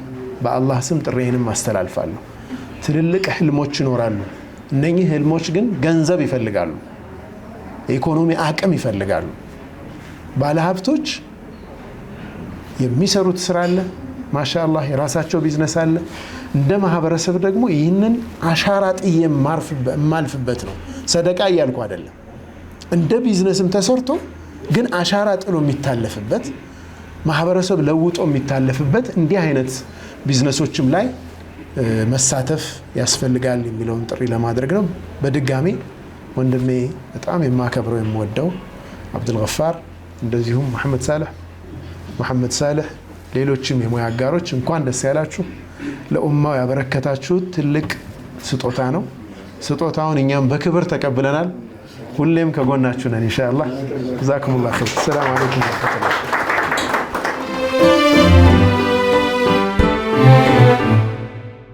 ሰላም አለይኩም ወራህመቱላሂ ወበረካቱ። እንኳን ደስ አለን። አክቹአሊ ለሁላችንም ነው። እኔ ደስ ከሚሉ ነገሮች ውስጥ ጉዳዮች ባለቤት ሲያገኙ ራሴ መፍትሄ እንዳገኘው አይነት ስሜት ይሰማኛል። ለተለያዩ ጉዳዮች ብዙ ሰው ብዙ ነገር መስራት ይችላል ብዬ አምናለሁ አይደል? አብዱልገፋር እኔ የምሰራውን ስራ መስራት ይችላል፣ እኔ እሱን ልሰራ እችላለሁ። ሰንበዲ ለመስራት ያክል ማለት ነው። ግን የሆኑ ጉዳዮች ደግሞ በጣም ከልብ ትስስር ይፈልጋሉ። ለውጥ ማምጣት ከተፈለገባቸው ባለቤት ማግኘት ይፈልጋሉና አይ ቲንክ ኡስታዝ አብዱልገፋር እና ባልደረቦቹ ይሄን ሲመሰርቱ የአይነት ስሜት ነው የተሰማኝና የሆነ ክፍት የሆነ ግን በጣም አንገብጋቢና በጣም አስፈላጊ የሚባል ነገር ሆኖ ሳለ አባት ይፈልጋልና አባት የሌለው ቦታ ላይ በመሰባሰባቸው እንደ አንድ የቢዝነስ ተቋም ወይም እንደ አንድ ቻሪቲም ተቋም ተደርጎ የሚታይ ሳይሆን ከፍተኛ የሆነን የማህበረሰብ ችግር ሊፈታ የሚችል ባለቤት ያገኘ ተቋም እንደሚሆን አስባለሁ። በዛም በጣም ተስፋ አለኝ ኢንሻአላህ። የማህበረሰብ መሰረቱ ቤተሰብ ነው። ቤተሰብ ደግሞ የግለሰቦች ጥርቅም ብቻ ሳይሆን የራሱ የሆነ ከለር ያለው ነገር ነው። ስለዚህ በግለሰቦች ያለውን የስነ ልቦና አይደል በህክምና ብዙ ጊዜ የአእምሮ ህመምን ባዮ ሳይኮ ሶሻል ኮዝ አለው ተብሎ ይነሳል አይደል ባዮሎጂካል ተፈጥሮ ያለውና ሳይኮሎጂካል የስነ ልቦና ያለ ሶሻል ማህበራዊ ያለና እንደዚህ ቢባልም ግን ብዙ ጊዜ ምላሽ የሚሰጥበት መንገድ ሳይው በጣም ሊኒየር ነው ማለት ወይ ባዮሎጂካል ነገሩን ብቻ ታርጌት ያደረገ ይሆናል በሳይኮቴራፒ ሳይኮሎጂካል ነገሩን ሞር ትኩረት ያደርጋል ማህበራዊ ደግሞ እንትኖች በተለያየ መልኩ ማህበራዊ ነገሮችን ሃንድል ለማድረግ ይሞክራሉና ስፒሪቹዋልም ደግሞ በራሱ በስፒሪቹዋል መንገድ የሚሄድበት ነገር አለ ሰውየው ግን አንድ እኮ ነው ሁሉም ጋር እሱ ጋር ያለው አይደል ማህበራዊም ባዮሎጂካልም ሳይኮሎጂካልም ስፒሪቹዋልም ጫናው የሆነ ነገር ድምር ውጤት ነውና ችግሩን የምንፈታበት ሞዴል በደንብ መታየት ያለበት ይመስለኛል ከአንድ ሊኒየር ከሆነ ሞዴል በደንብ ታይቶ ኢቭን አሁን ያሉ የሚባሉ ሞዴሎችንም ቻሌንጅ በማድረግ ጭምር ማለት ነው አዲስ ነገርም ክሬት ማድረግ የሚፈልግ ኤሪያ ነው ብዬ ፐርሰናሊ አምናለሁ ያለውን ሳይንስ የደረሰበትን ነገር በደንብ ተቀብለን ፍሬውንም ያጣጣምን ግን ጭንቅላታችን ማሰብ አለበት ብለን ያሰብነው ብዬ ማስበው ያልተፈቱ ነገሮች አሉ ኢቭን ዘ ቤስት ኬር በሚሰጥባቸው ዓለመቀፍ ተቋማትም ስቲል ያልፈቷቸው ብዙ ነገሮች አሉ ብዙ ጥናቶች የሚያሳዩት ስቲል የሜንታል ሄልዝ ፕሮብሌሞች እየጨመሩ እንደሆነ ነው ሀገራችን ውስጥ ከምትጠብቁት በላይ ነው የተወሰኑ ሪሰርቾችንም ለመስራት ሞክሬያለሁ አዶለሰንቶች ላይ ህፃናት ላይ ምናምን ከአካላዊ ችግር ጋር በማገናኘት ለምሳሌ ይሄ ምግብ ለሰውነታቸውን ስሊም እንዲሆኑ በማለት በተለያየ ሳይኮሎጂካል እንትን ራሳቸውን ከምግብ ማቀብ ምናምን እንዲህ አይነት አሁን አዲስ አበባ ውስጥ የሚጠበቀው 5% 10% ለምን ታዳጊ ሀገር ነንና ከአንድ ተማሪ ጋር ሪሰርች ሰራንና ስናየው ወደ 30 ምናምን % ነው ትምህርት ቤት የሃይ ስኩል ተማሪዎች ላይ ማለት ነውና 30 ምናምን %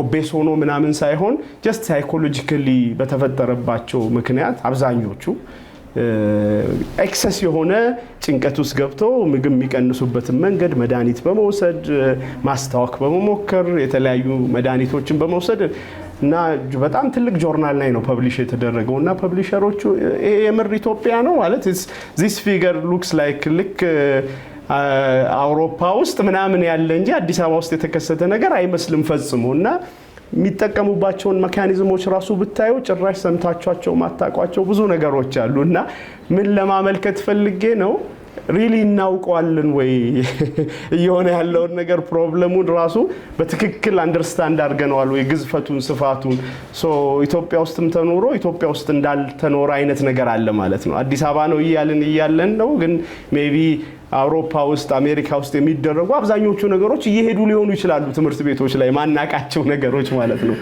ሃርመኒ በጣም ስሙን ወድጄዋለሁ በዚህ አጋጣሚ አይ ቲንክ እሱን ማጣታችን ነው አይደል ዲስኦርደር የሚባለው እኮ ላክ ኦፍ ሃርመኒ ነው አይደል ሃርሞኒ ሳይኖር ሲቀር ከራሳችን ጋር ኮኔክት ማድረግ ሳንችል ከመንፈሳችን ጋር ከአላህ ጋር ከማህበረሰቡ ጋር ትክክለኛ ኮኔክሽን መፍጠር ሳንችል ስንቀር የሚፈጠር መዛባት ነው መስተጓጎል ነውና ያንን መስተጓጎል በኤቪደንስ በፓሽን ሳይንሱ በደረሰበት እንትን ከዛ ደግሞ በጣም ብቁ የሆኑ ባለሙያዎችን ኦን ቦርድ በማምጣት እኔ በሱ አምናለሁ በደንብ ጥሩ የሆኑ ባለሙያዎችን ትልቅ ቪዥን ያለው ሰው ትልቅ ቤት ያለው ሰው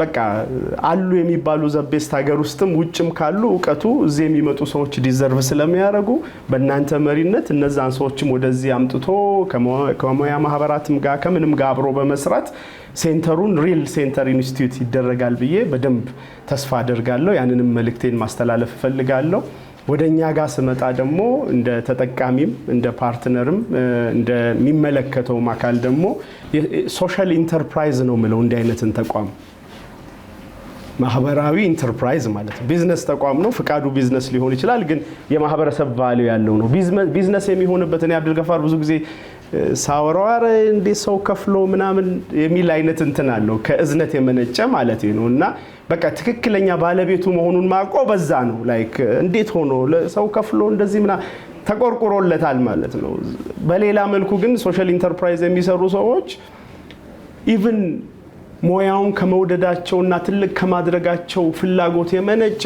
ሞዴሉን በቢዝነስ ሞዴል ቢደረግ ለብዙ ሰው ይደርሳል የሚል ነው። እሱም ከእዝነት ነው ማለት ነው። እሱም ከራህመት ነው። ሰስቴነብል እንዲሆን ለምሳሌ ኡስታዝ አብዱል ገፋር በቂ ጊዜ አልሰጠውም ነበር ለዚህ ነገር ቢወደውም ቢፈልገውም በቂ ጊዜ እንዲሰጠው እንዲወደው ሌሎቹንም ባለሙያዎች እንዲያመጣ ሪሰርቾችንም እንዲሰራ ገንዘብ ያስፈልጋል ብዬ ፐርሰናሊ በጣም አምናለሁ። ያንን ቢዝነስ ሞዴሉን በደንብ ማየትና ሰፋ ያለውን እዝነት ከትንሹ እዝነት ጋር አይደል ዋን ቱ ዋን ካለው እዝነት ጋር ማቀናጀት ይፈልጋል። ሰዎች ፍሪ ሰርቪስ ሊሰጣቸው ይችላል ምናምን፣ ግን ደግሞ እኔ መክፈል ምችል ከሆነ ለሌላም ሰው ጨምሬ በከፍል ደስ ይለኛል። ይሄን ጥቅም ያገኘው ሰው እንደሱ አይነት ሰዎችንም በደንብ እድል መስጠት ይፈልጋል ብዬ ለመጠቆም እፈልጋለሁና ሰፊውን እዝነት እንዳናስብ ይሄ ማህበረሰቡን ችግር ሊፈታ የሚችል ትልቅን ነገር ደግሞ በፋይናንስ እጥረትና በተለያየ ምክንያት ደግሞ ቀጭጮ እንዳይሄድ ብዙ ሞዴሎችን ቢጠቀም የሚከፍሉ ሰዎች በደንብ እንዲከፍሉ ከማድረግ ውጭ ደግሞ ቀድም ኡስታዝ በድር ሊያነሳው በሞከረው መልኩ ፈንዶችን ከተለያዩ እንትኖችንም አምጥቶ ሪሰርቾችን ለማድረግ ከማህበረሰብ ወስዶ ለማህበረሰብ የመስጠት ሂደቱንም በደንብ መቀጠል አለበት ብዬ አምናለሁ። ትልቅ ኤሪያ ነው። አላህ እንግዲህ የወፈቀው ሰው ነው እዚህ ኤሪያ ላይ የሚሰራው። እኔ አንድ ነገር ብማር የምማረው ሳይኮሎጂ ነው። ከእንደገና ድጋሚ ተማር ብባል በጣም ከዛ የበለጠ ደስ የሚል ነገር ያለ አይመስለኝም፣ የሰውን ችግር ከመፍታት በላይ ማለት ነው። እና ስለዚህ በጣም ወርቃማ የሆነ ሙያ ነው እጃችሁ ላይ ያለው፣ የብዙ ሰው የሚወደው ሙያ ነው። አላህ በረካ ያድርገው፣ ቤቱንም አላህ በረካ ያድርገው፣ ፍሬውንም አላህ የምናጣጥም ያድርገን። የመጀመሪያውን 1 ዓመት ጉዞ ልክ ልጅን እንደማሳደግ እንክብካቤ የሚፈልግ ነውና ቢያለቅስም ዳይፐሩን ቢያቆሽሽም አይደለ መጥፎ ሽታውን እንጂ ጥሩንም ባይሰጥም ልጅ ነውና እንክብካቤው ይቀጥላል አይደል? የሚያድገውን ጊዜ እየታሰበ ስለሚቀጥል እሷን ብቻ ስፔሻል ያው ተወልዷል እስኪወለድ ጭንቀት አለው ምጡ ብዬ ነበር። አሁን ደግሞ በዛሬ የመጨረሻ መልእክቴ ማስተላልፈው የመጀመሪያውን 1 ዓመት የማልቀስ ሌሊት እንቅልፍ የማሳጣት ምናምን ሜቢ እናቱም አባቱም እናንተው ነው የምትሆኑት። በዛ መካከል የሚፈጠረውን መንገጫገጭ ትልቅ ልጅ ተመርቆ ዩኒቨርሲቲ የሚገባል ልጅ እያሰብን ሀገር የሚለውጥ ልጅን እያሰብን በዛ ቪዥን ሰብር እንድናደርግና ያው ጥሩ ነገር ኤክስፔክት እንድናደርግ ለማለት ወዳለው ጀዛኩሙላህ ኸይር።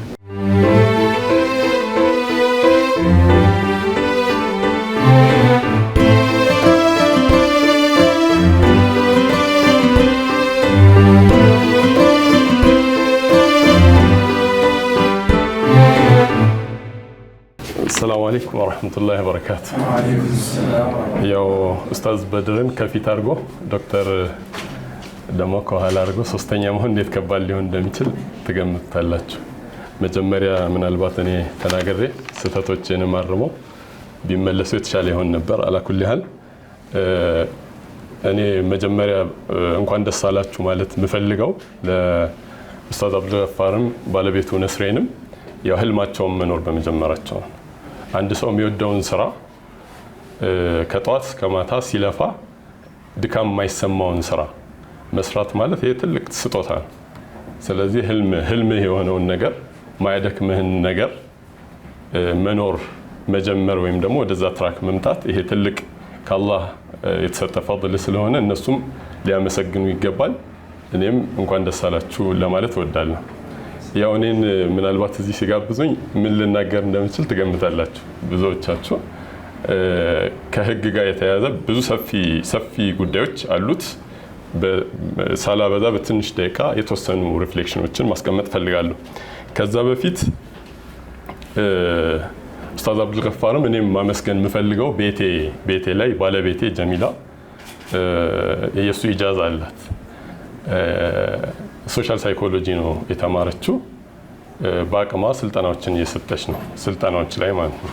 አላኩል ያህል ከህግ ጋር የተያዙ ሰፊ ነገሮችን በግሌ ውሎዬ ማቃቸው ነገሮች አሉ። ከትዳር፣ ከፒርስ ሪሌሽንሺፕ፣ ከጓደኛ ግንኙነት እንዲሁም የቤተሰብ ግንኙነት ጋር በተያያዘ ሌላ ደግሞ ማህበራዊ እና የሳይኮሎጂ ጋር ንክኪ ከሷ ብዙ ነገሮች እንሰማለን እና ብዙ ሊታሰብባቸውና ሊሰራባቸው የሚገቡ ብዙ ጉዳዮች አሉ። በተለይ ደግሞ እንደ ድርጅት እንደዚህ ስራዬ ነው ብሎ ተደራጅቶ ለመስራት የተነሳ ተቋም መኖሩ በጣም ትልቅ ነገር ነው። ወደ እኔ ሙያ ሳመጣው በፍርድ ቤት ዳኛ የተገደለበት ብቸኛ ኬዝ ማውቀው እኔ የቤተሰብ ጉዳይ የባልና ሚስት ጉዳይ ነው። በእኔ ሙያ ዳኛ እንግዲህ ዳኞች ሰው ላይ እድሜ ልክ ይፈርዳሉ፣ ሞት ይፈርዳሉ፣ እስር ይፈርዳሉ፣ የሰው ገንዘብ ላይ ይፈርዳሉ። ያው ባላቸው ባገኙት ማስረጃ ፍቺም ይፈርዳሉ። እና በአንድ ኬዝ ላይ ዳኛው ያው ፍቺ ውሳኔ ወስኖ ሲወጣ በሽጉጥ ተመቶ የተገደለበት ኬዝ አውቃለሁ። ምን ያህል ጉዳዩ ከአእምሮ ጋርም እንደሚያያዝ ለማሳያ ይሆናል ብዬ አስባለሁ። እንደ ሙያ እንደ ይሄ ሴክተር እኔ ያለሁበት የሌጋል ሴክተር በጣም ትልቁ ገንዘብ የሚገኝበት ሴክተር የፍቺ እንትን ነው፣ የኬዝ ማለት ነው። ትልቁ ገንዘብ የሚገኝበት ብዙ የኢንቨስትመንት ኬዞች አሉ፣ ትልልቅ ኬዞች አሉ ስራ ላይ የሚሰሩ ከነሱ ያልተናነሰ ወይም የተሻለ ገንዘብ የሚገኝበት ሴክተር የፍቺ እንትን ነው።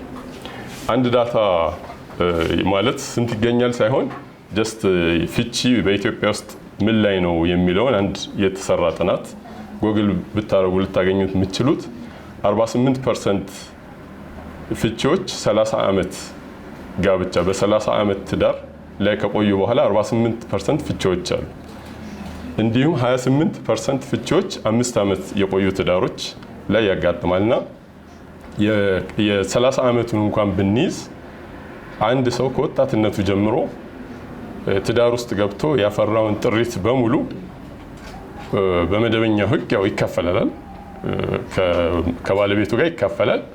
ስለዚህ አንተ የአንዳቸው ሎየር ከሆንክ የአንዳቸው ጠበቃ ከሆንክ ዴፊኒትሊ 30 ዓመት ሰምቲንግ የልጆቻቸውንም ጭምር ነው አብረህ የምትከፈለው ማለት ነው። ሶ ዚስ ኢዝ አ ሉክሬቲቭ ቢዝነስ ኬዝ ነው ማለት ነው። ሉክሬቲቭ ኬዝ ነው፣ ግን ይፈትናል። እንደ ማንኛውም ስራ እንደ ማንኛውም እንትን አላህ ሪዝቅህን ሰዎች የሆነ ነገር አጥተው ወደ አንተ ለምሳሌ የማይገባውን መድኃኒት እንደመስጠት ማለት ነው።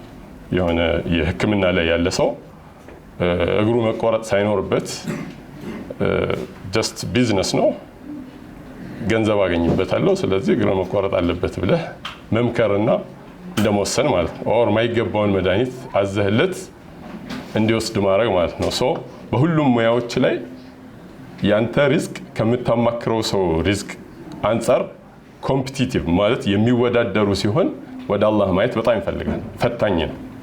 በአይናችን ከምናየው ከምንውልበት እንትን ከሌሎች ችሎቶች አንጻር እዚህ የቤተሰብ ችሎቶች ጫና አለባቸው፣ መዝገባቸው ይበዛል።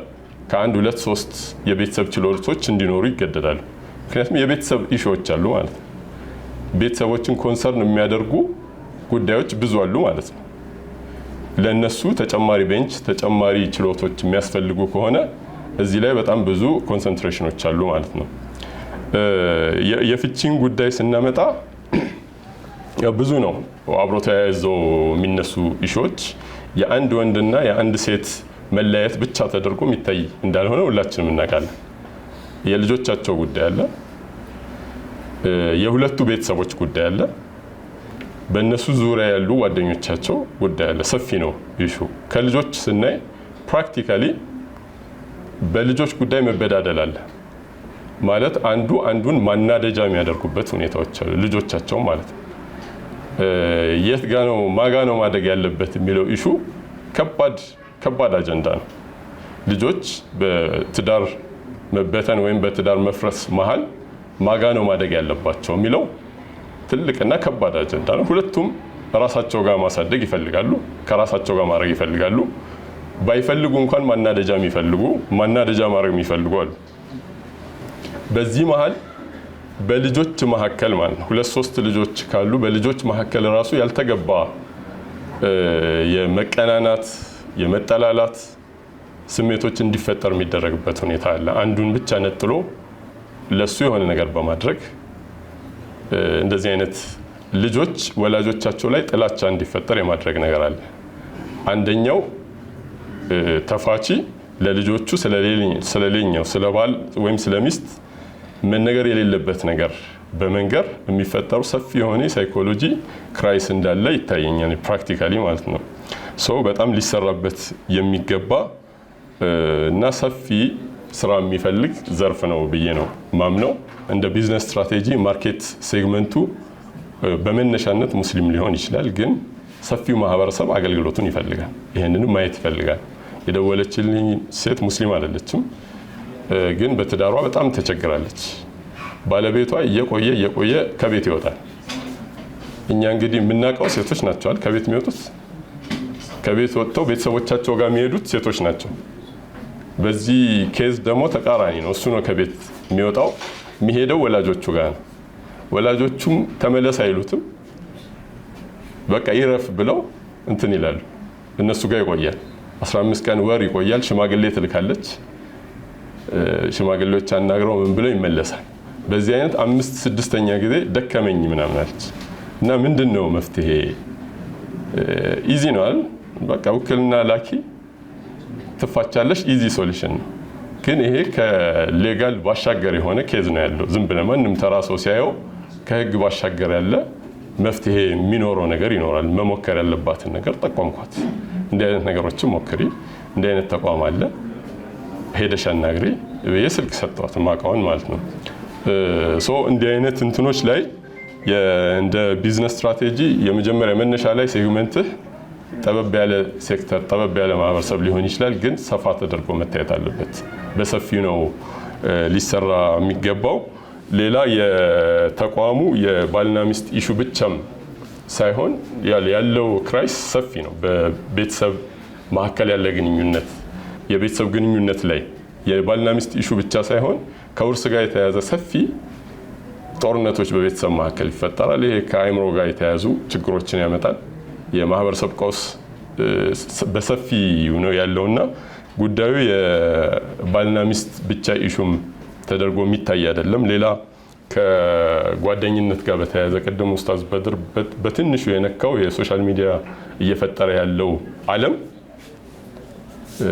በቃ ወጣቶችን እያጣን ነው ወይ የሚል ስጋት ነው እየደቀነ ያለው። ለስራ ፍቅር የማጣት ስራ መስራት፣ ዝቅ ብሎ መነሳት የሚባል ነገር፣ ኢንተረስት የማጣት ለምሳሌ ዶክተር አሁን ዛሬ አንተ እየሰራ ያለውን ነገር ለመስራት ሜቢ 20 ዓመት ምናምን ታግሳል። ዛሬ አንድ ወጣት ጠርተህ ዛሬ ልክ እንዳንተ አይነት ነገር መስራት የሚመኝበትና የሚያስብበት ፕራክቲካሊ ማድረግ የሚፈልግበትና ታግሶ 1 ዓመት 2 ዓመት ካንተ ጋር ለመስራት ፍላጎት የማጣት አይነት ነገር እየፈጠርን ያለ ነው። አጠቃላይ በቤተሰብ መካከል ያለ የመፋቀር መዋደድ፣ መታገስ፣ ቀና ባለ ነገር የመብቃቃት ነገር የማሳጣት ነገር ውስጥ ገብቷል። የሶሻል ሚዲያው ማለት የዲጂታል ሚዲያው ስፔሻሊ እና እነዚህ በማህበረሰባችን ያሉ ችግሮች በጣም ሰፊ ናቸው። ኢንሻአላህ ሃርሞኒ ለነዚህ ችግሮች የተቻለውን ያክል ያበረክታል ብለን ተስፋ እናደርጋለን። ያው አንድ ሃርሞኒ በቂ አይደለም፣ ብዙ ሃርሞኒዎች ያስፈልጋሉ። ኢንሻአላህ ሃርሞኒ ደግሞ ሊደርሺፑን ከፊት ሆነው ሌሎችንም ሃርሞኒዎች እንዲያድጉ እንዲበረክቱ የሚያደርግ ተቋም ይሆናል ብለን እንመኛለን። ጀዛኩሙላሁ ኸይር። ሰላም አለይኩም ወራህመቱላህ።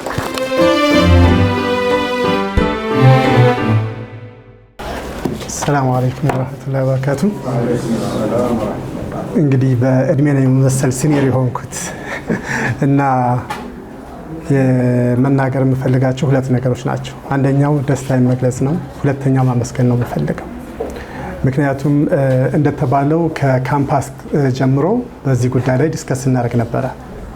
ግን አንዳንዶቻችን እናወራለን፣ አንዳንዶቻቸው ደግሞ ዘይ ዎክ ዘ ቶክ እና አብዱል ገፋርን በዛ አይነት መልኩ መግለጽ እፈልጋለሁ። ምክንያቱም ይሄን ነገር ከብዙ ሰዎች ጋር ከራሴም ጋር ዲስከስ አድርገንበታል። ምክንያቱም እንደ ሙስሊም ማህበረሰብ ብዙ ነገሮች ይጎሉናል። እስልምና የሁሉ ነገር መፍትሄ ነው፣ ሁላችንም እናምናለን። ያንን ግን በሜንታል ሄልዝ ዙሪያ ላይ እንዴት ነው ተግባራዊ የሚደረገው? እኛ ሀገር ላይ ያለው እስላማዊ የችግር መፍቻ በተለይ ከሜንታል ሄልዝ ጋር ከተገናኝተው የምናውቃቸው ናቸው። ሞር ኦፍ ትራዲሽናሎች ናቸው። ወደ ውጭ ልናወጣቸው ማንችላቸው፣ አንዳንዴም ደግሞ የእስልምናን ውበቱን የሚደብቁብን ናቸው። ውበቱን የእስልምናን ውበት የሚደብቁ ናቸው። አንዳንዴ በጣም ፓሽኔት ሆነን እዚህ ቦታ ላይ በእንዲህ አይነት መልኩ ሕክምና አለ ሙስሊሞች ናቸው ብለን ልከን ሌሎች ነገሮች ይከሰታሉ፣ ተጓዳኝ ነገሮች ማለት ነው። እና በሶሉሽን ፍለጋ በጣም ብዙ ነገሮች ባክነዋል። እና ያ ሆኖም በተለያየ ጊዜ እንደተባለው ከብዙዎች ጋር ዲስከስ እናደርጋለን፣ ብዙ እናወራለን። ግን በደንብ ይሄን ነገር ከምር ይዞት እየመራው ያለው አብዱል ገፋር ነውና ጀዛከላ ኸይር ለማለት ፈልጋለሁ። ዊ ቶክ ሂ ኢዝ ወርኪንግ ዘ ቶክ። ሶ በጣም ቴንኪዩ ይሄን ነገር ስለጀመርከው። ምክንያቱም ይሄ ለኡማ ትልቅ አበርክቶት ነው። ይሄ ትልቅ ሞዴል ነው። ነገ ከነገ ወዲያ ከዚህ የሚወጡ ልጆች ከዚህ የሚወጡ ፕሮፌሽናሎች በክፍለ ሀገር ደረጃ ብሎም ለአፍሪካ የሚበቁ ብዙ ነገሮች እናፈራለን ብዬ እጠብቃለሁና ጀዛከላ ኸይር። አንተንም ቲምህንም በጣም ማመስገን እፈልጋለሁ። በጣም ደስ ያለኝ ለምንድን ነው ቅድም እንዳልኩት ነው። ሶሉሽን ፍለጋ የሚመጡ ብዙ ሰዎች ይመጣሉ። የት እንላካቸው የሚለው በጣም አሳሳቢ ነው። አንዳንዴ ደግሞ መፍትሄ ያገኛሉ ብለን የምንልካባቸው ቦታዎች እስልምናን በደንብ የሚያንጸባርቁ ሳይሆን እንደውም የእስልምናን ከለሩን የሚያጠፉ ነገሮች እየሆኑ ተቸግረን ስለነበረ በጣም ደስተኛ ነው የሆንኩት። ቅድም ሲነሱ የነበሩ ዳታዎች አሉ። ለምሳሌ 25% የሚለው ከአራት ሰዎች አንዱ እንደማለት ነው። ማለት በጣም ሩቅ አይደለም፣ እኛ ውስጥ አለ ማለት ነው። ከአራት ሰዎች አንድ ሰው እንደማለት ነው። ያ ዳታ ደግሞ ዲስኦርደር ላይ ፎከስድ የሆነ ነው። ግን የWHOን ሄልዝ ዲፊኒሽን ብናየው ጤነኛ መሆን አለመታመም አይደለም። ከበሽታ ነፃ መሆን ጤነኛ መሆን አይደለም። ብዙዎቻችን ፊዚካሊ ጤነኛ ልንሆን እንችላለን፣ ሳይኮሎጂካሊ ጤነኛ ልንሆን እንችላለን። ግን ሃርመኒው ያስፈልጋል። ማለት በእኛ እንደ ሰው በስፒሪቹዋል ህይወታችን፣ በማህበራዊ ህይወታችን፣ በሁሉም ጋር ኢንቴግሬሽን ይፈልጋል። ስለዚህ በጣም ከፍተኛ የሆነ እያንዳንዳችን ሰፖርት እንፈልጋለን። ሰፖርት ከምን አንጻር? አንዳንዴ ፖቴንሻል ከመጠቀም አንጻር ሰፖርት እንፈልጋለን። የምናየው ብዙ ጊዜ በዲስኦርደር ምክንያት የመጣውን መረበሽ ብቻ ነው። ግን ደግሞ ፖቴንሻላችን አለመጠቀምስ? ሂውማን ፖቴንሻል ምን ያክል ተጠቅመናል? በጣም ብሪሊያንት የምንለው ምድራችን ላይ ያለ ሰው 6% ሂውማን ፖቴንሻል ተጠቅሟል ነው እየተባለ ያለ። ስለዚህ ብዙ ብክነት አለ ማለት ነው። ከሂውማን ፖቴንሻል ላይ 90% እየከሰርን ነው ማለት ነው። ስለዚህ ያችን በ1% እንኳን በራሴ ላይ ኦር በሌላ ሰው ላይ ማምጣት ትልቅ ነገር ነውና የዚህ ተቋም መቋቋም ዲስኦርደር ላይ ፎከስድ አይደለም፣ ከዲስኦርደርም በላይ ነው። እና ሃርመኒ የሚለው ስም ደግሞ በጣም ይገልጸዋል። ሃርመኒ ከማን ጋር? እኔ እኮ ከራሴ ጋር ሃርሞናይዝድ የሆነ ነገር ያስፈልገኛል። እኔ ሃርመኒ ከቤተሰቤ ጋር ያስፈልገኛል፣ ከጎረቤቶቼ ጋር ሃርመኒ ያስፈልገኛል፣ ከማህበረሰቤ ጋር ሃርመኒ ያስፈልገኛል፣ እንደ ኡማ ሃርመኒ ያስፈልገናል። አሁን በየቦታው እየባከነ እየከሰረ ያለው ሁላችንም የተለያየ ገመድ ይዘን እየጎተትን ነው። ሃርሞናይዝ ማድረግ አልቻልንም። አንድ አይነት ጎል ይዘን አንድ አይነት ሚሽን ይዘን ሁላችንም ሊላህ እየሰራን ግን እየተጓዝን ያለ ነው ወደዛ ዳይሬክሽን ነው ወይ? ገመድ ጉተታው በተለያየ አቅጣጫ ስለሆነ እዚያ ቦታ አይደርሰንም እና ሃርመኒ የሚለውም ስያሜ በጣም አስፈላጊና ሁሉንም ነገር ሊገልጽ የሚችል ነው። በጣም ቴንኪው። ይህም ራሱ በጣም ጥሩ ነገር ነው። ብዙም አልተዘጋጀሁም፣ ብዙም የምለው ነገር የለኝም። እጅግ በጣም አመሰግናለሁኝ። በርቱ፣ ሁሌም ከጎናችሁ ነኝ። የምችለውን ያክል አደርጋለሁ ለማለት ነው። አመሰግናለሁ። ስለመጣችሁ እናመሰግናለን። አላህ ያክብርልን። ይሄ የእንግዳ ማረፊያ ክፍላችን ነው። እንደምታዩት ዘናጭ ነው። ሰዎች እንደመጡ መጀመሪያ አረፍ ይላሉ።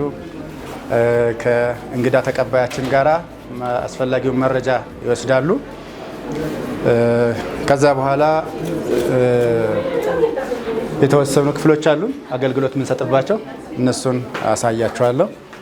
የመጀመሪያው ወደዚህ አካባቢ የሚገኘው የኔ ቢሮ ነው።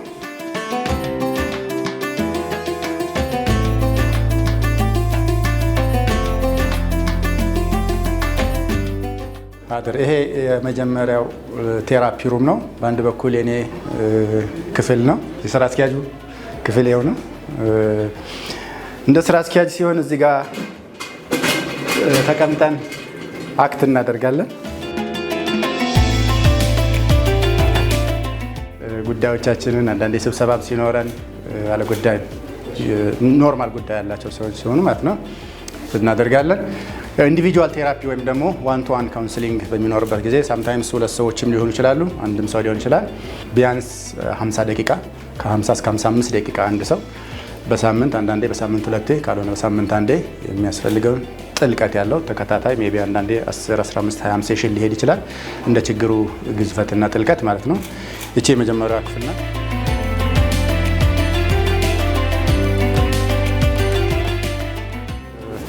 ያው ከቴራፒው በመለስ ማሰልጠኛ ክፍል እንዳለን ተነጋግረን ነበረ። በአንዴ እስከ 30 ሰው ይችላል። እኛ የምናስበው 25 ሰው እንዳይበልጥ እናስባለን። ምክንያቱም በደንብ ኢንተራክቲቭ እንዲሆን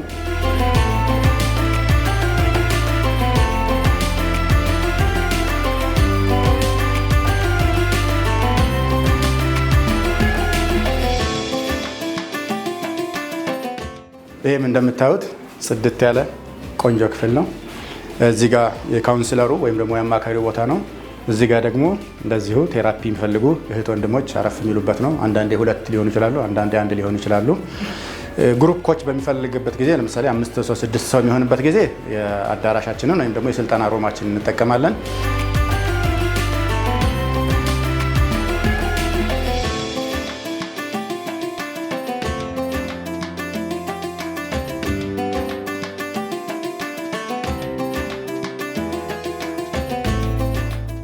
ይሄ ሶስተኛ የቴራፒ ሮማችን ነው ወይም ደግሞ ዋን ቱ ዋን ካውንስሊንግ አገልግሎት የምንሰጥበት ነው። ልክ እንደቀደሙት ክፍሎች ሁሉ ይሄ የካውንስለሩ ቦታ ነው። እዚህ ጋር አሁንም የክሊያንቶቹ ወይም ደግሞ የደንበኞቻችን መቀመጫ ቦታ ነው። ጠረጴዛው ኦብቪየስሊ ቅድም እንዳልኳችሁ ሰመሪ ለመስራት ጠረጴዛው ወንበሯም ታስፈልጋለች።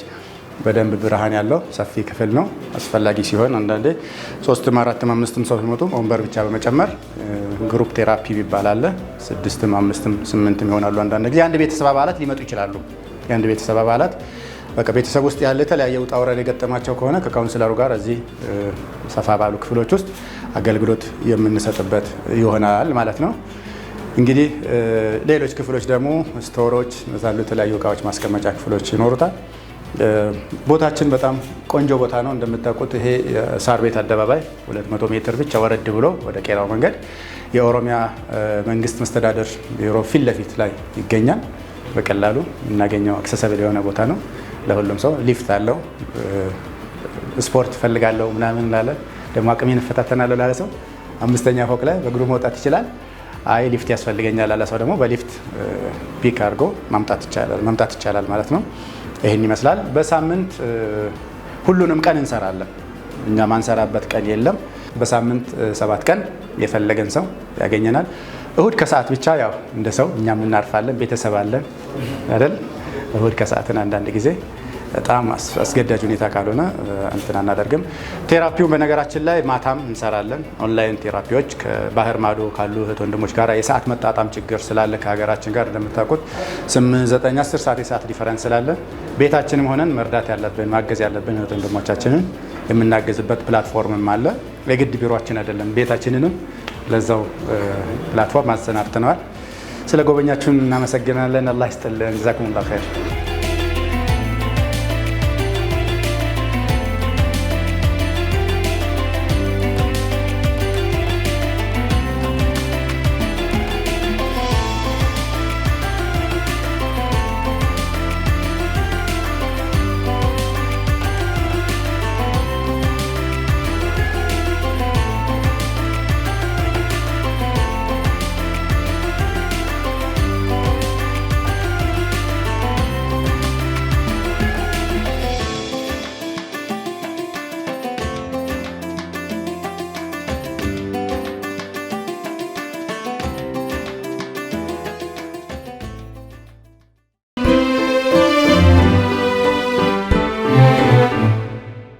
ዛሬ እንዲህ አይነት ተቋም በመከፈቱ እጅግ በጣም ደስ ብሎኛል። ምክንያቱም ብዙ ጉዳዮች እኛ ጋር ይመጣሉ፣ የተለያዩ ማህበረሰብ ችግሮች ይመጣሉ። እነኛን አድሬስ የሚያደርግ እኛም የምንልክበት ተቋም መፈጠሩ ማህበረሰብ ችግር የሚፈታ በመሆኑ በጣም ደስተኛ ነኝ። ባለቤቱን የሚያገኝ ተቋም ነው። አልሐምዱሊላህ ወንድሜ አብዱልገፋር እስካሁንም ድረስ በዚሁ አይነት አገልግሎት ላይ ነው ያለው። አሁን ደግሞ ተቋም ሆኖ ሌሎችንም ባለሙያዎች አብሮ ይዞ መስራቱ እጅግ ትልቅ ጥቅም አለው ለማህበረሰባችንና እጅግ በጣም ደስ ብሎኛል። እንደ ማህበረሰብ እንዲህ አይነት ተቋማት አለመኖራቸው በጣም በርካታ ነገር አሳጥቶናል። በቀላሉ ሊታከሙ የሚችሉ በቀላል የምክር አገልግሎት ምናልባት በ4-5 ሴሽን መስተካከል የሚችሉ ጉዳዮች እጅግ በጣም ወደ ባሰ ነገር እየሄዱ ትዳር የሚያፈርሱበት፣ ጤናን የሚያቃውሱበት ምናልባትም ወደ እብደት ደረጃ ድረስ ያው የአእምሮ ስራ ላይ ነው የሚሰሩት እነሱ በቀላሉ መታከም የሚችል ሆኖ እያለ እስከ እብደትም የሚደርሱ ሰዎች እንዳሉ ነው የሚሰማው እና እንደ ማህበረሰብ ብዙ ነገር አጠናል። አይነት ተቋማት አለመኖራቸው መኖራቸው ደግሞ የሚሰጠን በጣም በርካታ ጥቅም አለ ማለት ነው። እንደ ማህበረሰብ የማማከርን ፋይዳ በደንብ መገንዘብ ያስፈልጋል። ትዳር ላይ መንገጫገጭ ሲፈጠር የባህሪ ለውጦች ስናይ የማማከር ባህል ማዳበር አለበት። ሁለተኛ ይህ ተቋም ትርፋማም ተቋም ሆኖ እንዲቀጥል ማገዝ እንዳለበት ይሰማኛል። ምክንያቱም መስፋት አለበት፣ የራሱን ህንፃዎች መገንባት አለበት፣ የራሱን በርካታ ባለሙያዎች መቅጠር አለበት። እንዳየሁት ዳታው ከ5 ሰዎች 1 ሰው ያ ማለት 20% ከ130 ሚሊዮን ህዝብ ውስጥ 26 ሚሊዮን ሰው በአእምሮ ህመም እንደሚሰቃይ ነው ጥናቶች እያሳዩ ያሉት። እንደውም ከዛ በላይም ሊሄድ ይችላል። አልጋ ይዘው መታከም ያለባቸውም 2% ሰዎች እንዳሉ ነው ከአሁን በፊት ባለኝ መረጃ። ከመንም መተኛትና ክትትል ሊደረግላቸው የሚገባ ማለት ነው። ይህ ተቋምም ነገ ትልቅ ደረጃ እንዲደርስ ይሁሉ ማህበረሰብ ሃርመኒ ብቻ በቂም አይደለም። ሃርመኒ የፈለገ ቢገዝፍ ይህ ሁሉ አድሬስ ማድረግ አይችልም። ተመሳሳይ ተቋማት ያስፈልጋሉ። ግን እንደ መነሻ ደግሞ ይህንን ተቋም ትልቅ ሆኖ እንዲቀጥል እንደ ማህበረሰብ በተለይ ባለሀብቶች በጣምራ ኢንቨስት በማድረግ እነዚህ አይነት ተቋማትን ማሳደግ አለባቸው። ማዕከላት የመገንባት ሀሳብ አላቸው። የኦቲዝም ማዕከል ትምህርት ቤት መክፈት ዓላማ አላቸው። የሱስ ማገገሚያ ማዕከል መክፈት ዓላማ አላቸው። እነዚህ ነገሮች ሁሉ ከፍተኛ ኢንቨስትመንት ይፈልጋሉ። ባለሀብቶች ከሌላ ስራቸው በተጨማሪ ማህበረሰባዊ አገልግሎት እየሰጡ የተወሰነ ደግሞ ሪዝነብል የሆነ ነገር እያገኙ የተወሰነ ፐርሰንት ደግሞ ሰደቃ ሆኖ ለማይችለው ሰው በነፃ አገልግሎት የሚሰጥበት አይነት ሶሻል ኢንተርፕራይዝ እንዲሆን ትልቅ ተቋም እንዲሆን ማህበራዊ ተቋም እንዲሆን እንደ ማህበረሰብ ማገዝ ይኖርብናል። አስተሳሰባችን በደንብ ማስተካከል ያስፈልጋል። ጋብቻ ውስጥ ተገብቶ ችግር ሲፈጠር ከመምጣት ይልቅ ደግሞ ፕሪሜሬጅ ከጋብቻ በፊት የሚሰጡ ትሬኒንጎችን በመከታተል ራስን ማብቃት። ቅድም መድረክ ላይ ላነሳው የወሰኑትን አንደኛች አንድ ሰው አንድ ኤሌክትሮኒክስ መሳሪያ ሲገዛ ማኑዋል ያያል። አኮርዲንግ ቱ ማኑዋል በተኖቹን እየነካካ ይከፍታል። ፕሮግራም መደረግ ካለበት ፕሮግራም ያደርገዋል ያንን ኤሌክትሮኒክስ መሳሪያ። ትዳርን ያክል ትልቅ ተቋም ውስጥ እየገባን ማኑዋል የለም። ልጅ የሚባል ትልቅ የሰው ዘርን ፍጡር የሰው ፍጡር እያሳደግን እንዴት እንደምናሳድግ አናውቅም። ማኑዋል እንዴት ይኖራል? ምንድነው ትዳር? ምን ማለት ነው? ምንድነው ኤክስፔክት የምናደርገው? ትዳር ውስጥ ያለ ግጭት እንዴት ይፈታል? የአንድ ሀሳብ የሌላኛውን ሀሳብ በምን መልኩ ነው መረዳዳት ያለብን? ፍቅር እንዴት ይገለጻል? ወንድ እንዴት ነው ፍቅሩን የሚገልጸው? ሴት ልጅ እንዴት ነው ፍቅሯን የምትገልጸው? ብዙ ጉዳዮች ስለ ትዳር የማናውቃቸዋል። ገብተን በተኖቹን እንደፈለግን ነው የነካካናቸው ያለን። እዚህ ፕሮግራሙን እናበላሸዋለን። ያንን መሳሪያ እንዳይሰራም ልናደርገው እንችላለን። ልናቃጥል እንችላለን። ያን ኤሌክትሮኒክስ ዕቃ ልናቃጥለው እንችላለን። ያለ ማኑዋል የመኖር ጉዳይ፣ ያለ እውቀት የመኖር ጉዳይ መብቃት አለበት። አልዕልሙ ቀብለ አልቀውሊ ወልዓመል። ሁሉም ነገር ከስራ ከንግግር በፊት እውቀት መቅደም ስላለበት መልእክቴ እንደ ማህበረሰብ ያለብንን ሲሪየስ ችግር በደንብ እንረዳ። እንዲህ አይነት ተቋማት ሊያግዙን ሲመጡ እኛም ማገዝ ይኖርብናል። ባለሀብቶች በደንብ ኢንቨስት እያደረጉ ተቋማቶቹን የራሳቸው ጠንካራ ቁመና ላይ እንዲሆኑ ማገዝ፣ አዳዲስ ማዕከላትን መክፈት ላይ ከጎናቸው ሆነን ማገዝ ይኖርብናል። ይህ ነው ማለት ወአለይኩም ሰላም ወራህመቱላሂ ወበረካቱሁ። እሺ አብዱ ኢብራሂም እባላለሁኝ። ባክግራውንድ ሳይኮሎጂ ነው። ላለፉት 4 ዓመታት በተለይ በሁማኒታሪና ዴቨሎፕመንት ስራዎች ላይ እየሰራሁ ነው የምገኘው። አልሐምዱሊላህ በጣም ከፍተኛ ደስታ ነው የተሰማኝ። ምክንያቱም ስለዚህ ተቋም ዛሬ አይደለም ማውራት የጀመርነው። አብዱል ገፋር ጋር አልሐምዱሊላህ እንዳጋጣሚ ሆኖ ከዩኒቨርሲቲ ጊዜ ጀምሮ አውቀዋለሁኝ። በአጋጣሚ ሆኖ እኔ ሲኒየሩ ነበርኩ። እኔ 1 ዓመት ቀደም ብል ነበርና ይሄ ጉዳይ በጣም ያሳስበን ነበር። ከአብዱል ገፋርም ውጭ ከብዙ ሰዎች ጋር ዲስከስ እናደርግበት ነበር። በጣም ብዙ ዲስከሽኖች ነበሩ፣ በጣም ብዙ ወሬዎች ነበሩ፣ ምን መፍትሄ እናምጣ የሚል ማለት ነው። እና ቱ ዘ ኤክስተንት እኛ በነበርንበት ጊዜ ዩኒቨርሲቲ ሳይኮሎጂ ብዙም የታወቀ አልነበረም። ማለት ሳይኮሎጂ ተግባራዊነቱ እየታወቀ የመጣበት ዘመን አልነበረም። በተለይ ደግሞ ወደ ሙስሊሙ ኡማ ስንመጣ ሳይኮሎጂን አንደርስታንድ አድርገው ከእስልምና ጋር የማይጋጭ መሆኑን ጨምሮበት ከዚያ በኋላ ሰርቪስ ሲክ አድርጎ ሰርቪስ ማግኘት ላይ በጣም ደካማ ነገር ነበር። ከዚያ ይበልጥ ትራዲሽናሊ የለመዳቸው ነገሮች ነበሩ። ብዙ አይነት ፈውሶች አሉ። እስልምና ብዙ መፍትሄዎች አሉት። ግን አንዳንዶቹ ፕሮፌሽናሊ ትሪት አልተደረጉም። ፕሮፌሽናሊ እየተሰሩ አልነበረ።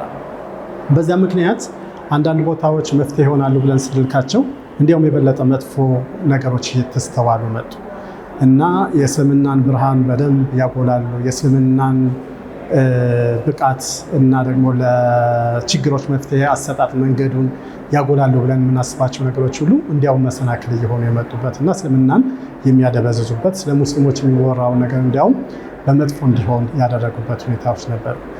ከዚያ ተሰባስበንም የተወሰኑ በሾርት ተርም ሾርት ትሬኒንጎች በማዘጋጀት የሞከርናቸው ነገሮች ነበሩ። ብዙም አልሄድንባትም። ግን በእነዚህ ሁሉ ሂደቶች ውስጥ አልሐምዱሊላህ እኛ ስናወራ አብዱል ገፋር እየሰራ ነበር። አልሐምዱሊላህ ያለበትን ተቋም ከመመስረት ጀምሮ እሱን በሊደርሽፕ ከመምራት በተጨማሪ እንደ ካውንስለር፣ እንደ ሳይኮሎጂስት የልጆቻችንን ፖቴንሻል እንዲያወጡ ሲያግዝ አሁንም እያገዛ ያለበት ሁኔታ አለ። በጣም የምቀናበትና በጣም ደስ የሚለው በጣም አልሐምዱሊላህ የምልበት ነው። ምክንያቱም ሂዝ ወኪንግ ዘ ቶክ እንደኛ እያወራ አይደለም እየተገበረ ነው ያለውና በጣም ደስተኛ ነበርኩኝ በዛ ነገር። ሃርመኒ ተቋቋመ ሲባል አልሐምዱሊላህ ነው ያልኩት። በጣም የሁላችንም ኃላፊነት እንደተወጣለን ትልቁን ጋፕ እንደዘጋለን ነው የምናምነው። ምክንያቱም አሁን ሰፋ አድርገን ብናየው ሁላችንም ጤነኞች ነን እንችላለን። ግን ኢቭን በደብሊውኤችኦ ዲፊኒሽን ጤነኛ ላንሆን እንችላለን። ከበሽታ ነፃ መሆን ጤነኝነት አይደለም። ምክንያቱም አንድ ሰው ከአካላዊ ማንነቱ ጋር፣ ከስነ ልቦናው ጋር፣ ከመንፈሳዊ ህይወቱ ጋር መታረቅ አለበት። አንድ ሰው ከራሱ ጋር መታረቅ አለበት። አንድ ሰው ከቤተሰቡ ጋር መታረቅ አለበት። አንድ ሰው ከጎረቤቱ ጋር መታረቅ አለበት። እንደ ኮሚዩኒቲ እንደ ኡማ አብሮ መስራት መቻል አለበት እና እሱ ጋር ስቲል በጣም ሰፊ ነው ያለው። ስለዚህ እኔ ሃርመኒ በመቋቋሙ ደስ የሚለኝ አንደኛ ሞዴል ተቋም አገኘን። በእርግጥ አንድ ሞዴል ተቋም ሁሉንም ችግር ይፈታል ብለን አንወስደውም፣ ግን ትልቅ ማሳያ አገኘን። ሁለተኛ በጣም የፕሮፌሽናል ጋፕ አለብን። ሁላችንም መንግስት ዩኒቨርሲቲ ውስጥ ነው ተምረን ያለፍነው። እዚያ ውስጥ የተወሰነ አንድ ኮርስ ምናምን ሊጨመር ይችላል ኢስላሚክ ካውንስሊንግ። ከዚያ ባለፈ ግን ፕራክቲካሊ እንዴት አድርገን እስላማዊ ሰርቪስ እንስጥ የሚለውን የምናይበት ተቋም አልነበረ። የምንሄደው አማኑኤል ነው፣ የምንሄደው ሌሎች ተቋማት ላይ ነው። እነዚህ ነገሮች ባለሙያዎቻችን በቲዮሪ ብቻ ላይ ዲፔንድ ሆነው እንዲወጡ እያደረገ ነበር። አሁን ግን ፕራክቲካሊ መጥተው የሚተገብሩበት፣ ልምምድ የሚያደርጉበት፣ ፕራክቲካም የሚወስዱበት፣ ነገ ከነገ ወዲያ ከዚህ ኬዞች ወስደው ሪሰርች የሚሰሩበት፣ ለዩኒቨርሲቲ መመረቂያ የሚሰሩበት ተቋም በመገኘቱ ይሄኛው ሁለተኛው በጣም ደስ የሚለኝ ያደረገ ኤሪያ ነው። በሶስተኛ ደረጃ የኛ አገር ከልቸር እስልምና ያው ኢትዮጵያ ውስጥ ከመዲና ቀድሞ ነው የገባው። ረጅም ጊዜ ታሪክ ያለው ነው ኢትዮጵያ ውስጥ።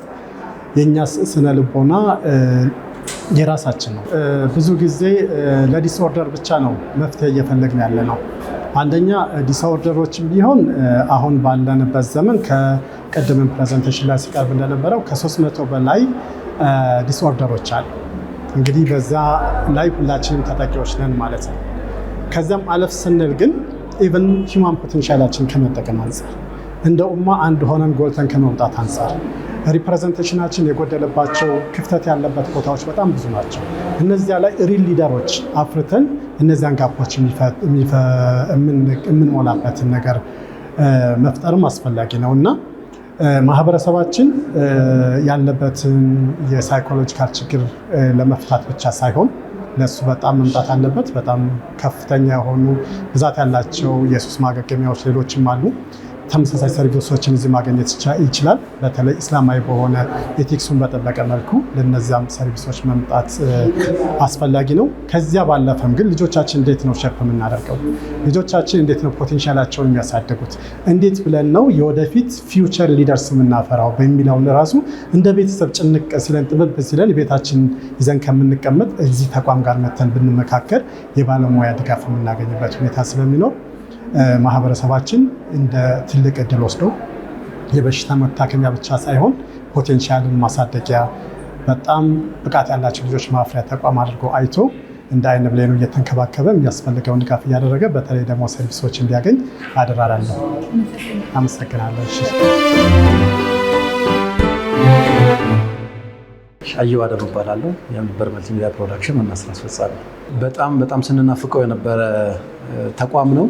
በመሰረቱ ቀድሞ በጉዳዩ ላይ ውይይት ስናደርግ ረጅም ጊዜ ቆይቷል። ይህንን ጉዳይ እኛ እንደሚንበር ቀድመን ብንጀምረው ብለን አስበን ለምሳሌ የምርኩዝ ኢቨንትን ተከትሎ የመጣ ምርኩዝ ቤተሰብ የሚል አንድ ፕላትፎርም ስታብሊሽ አድርገን ነበር። ተመሳሳይ ነገር ሆኖ በኡስታዝ አብዱልገፋር አጋፋሪነት ወይም መሪነት ይቀጥላል ብለን አስበን ነበር። ነገር ግን ከሌሎች ስራ ኃላፊነቶች ጋር ተያይዞ ጉዳዩን በዋነኝነት መቀጠል አልተቻለም ነበር። ስለዚህ ኡስታዝ አብዱልገፋርን ሁሌም ፑሽ እናደርገው ነበር ይሄ ነገር ሊመጣ። እሱ ጋር ያለን እውቀት፣ እሱ ጋር ያለ የንባብ የተሞክሮ በተለይ ደግሞ ትምህርት ቤት ዓለም ውስጥ ስለሆነ ወይም በትምህርት ኢንቫይሮንመንት ውስጥ ስለሆነ ያለው ኡስታዝ አብዱልገፋር እዛ ቦታ ላይ የሚያገኘው ልጆችን ያገኛል፣ ወላጆችን ያገኛል። የመማር ማስተማር ሂደት ውስጥ ሁሉም የዛ ኢኮሲስተም ውስጥ ያሉትን በሙሉ ያገኛልና ይሄ ነገር መፍትሄ የሚያሻው ነገር ነው። በተናጥል ደግሞ እንደ ግለሰብ እሱን ብቻ እያገኙ ነገሩን መቀጠል ተገቢ ላይሆን ይችላል። የቤተሰብ ህይወት አለ፣ የስራ ህይወት አለ፣ ሌሎችም የዳዕዋ ህይወቶች ስላሉ ለሁሉም ሰዎች በግል መፍትሄ ሰጥቶ ደግሞ መሆን አይችልም። ስለዚህ ወደ ተቋም መቀየር አለበት የሚለውን ጫና በተደጋጋሚ እናደርግ ነበር። ነገር ግን ይሄም ተቋም ቢቋቋም በአንድ ጊዜ ለ100 ለ200 ሰዎች ሊደርስ ይችላል።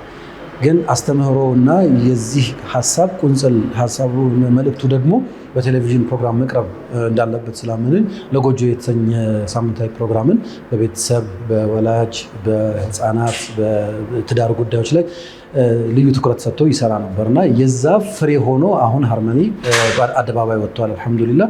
ከምንም ጊዜ በላይ የኮራንበትና የተደሰትንበት ነው። አንደኛ ባለቤቱን የያዘው የጉዳዩ ባለቤት ጉዳዩ ላይ የጠለቀና የዳበረ እውቀትና ልምድ ያለው ሰው ነው ይህንን ጉዳይ የያዘው። ያ ተቋሙን ሰክሰስፉል እንዲሆን ያደርጋል። ሁለተኛ ኡስታዝ አብዱልገፋር ለጥቂት ሰዎች ያደርሰው የነበረውን የማማከርና የኮንሰልቴሽን አገልግሎት አሁን ለበርካታ ሰዎች ጊዜ መድቦላቸው በሰፊው ማግኘት የሚችሉበት አጋጣሚዎች አሉ።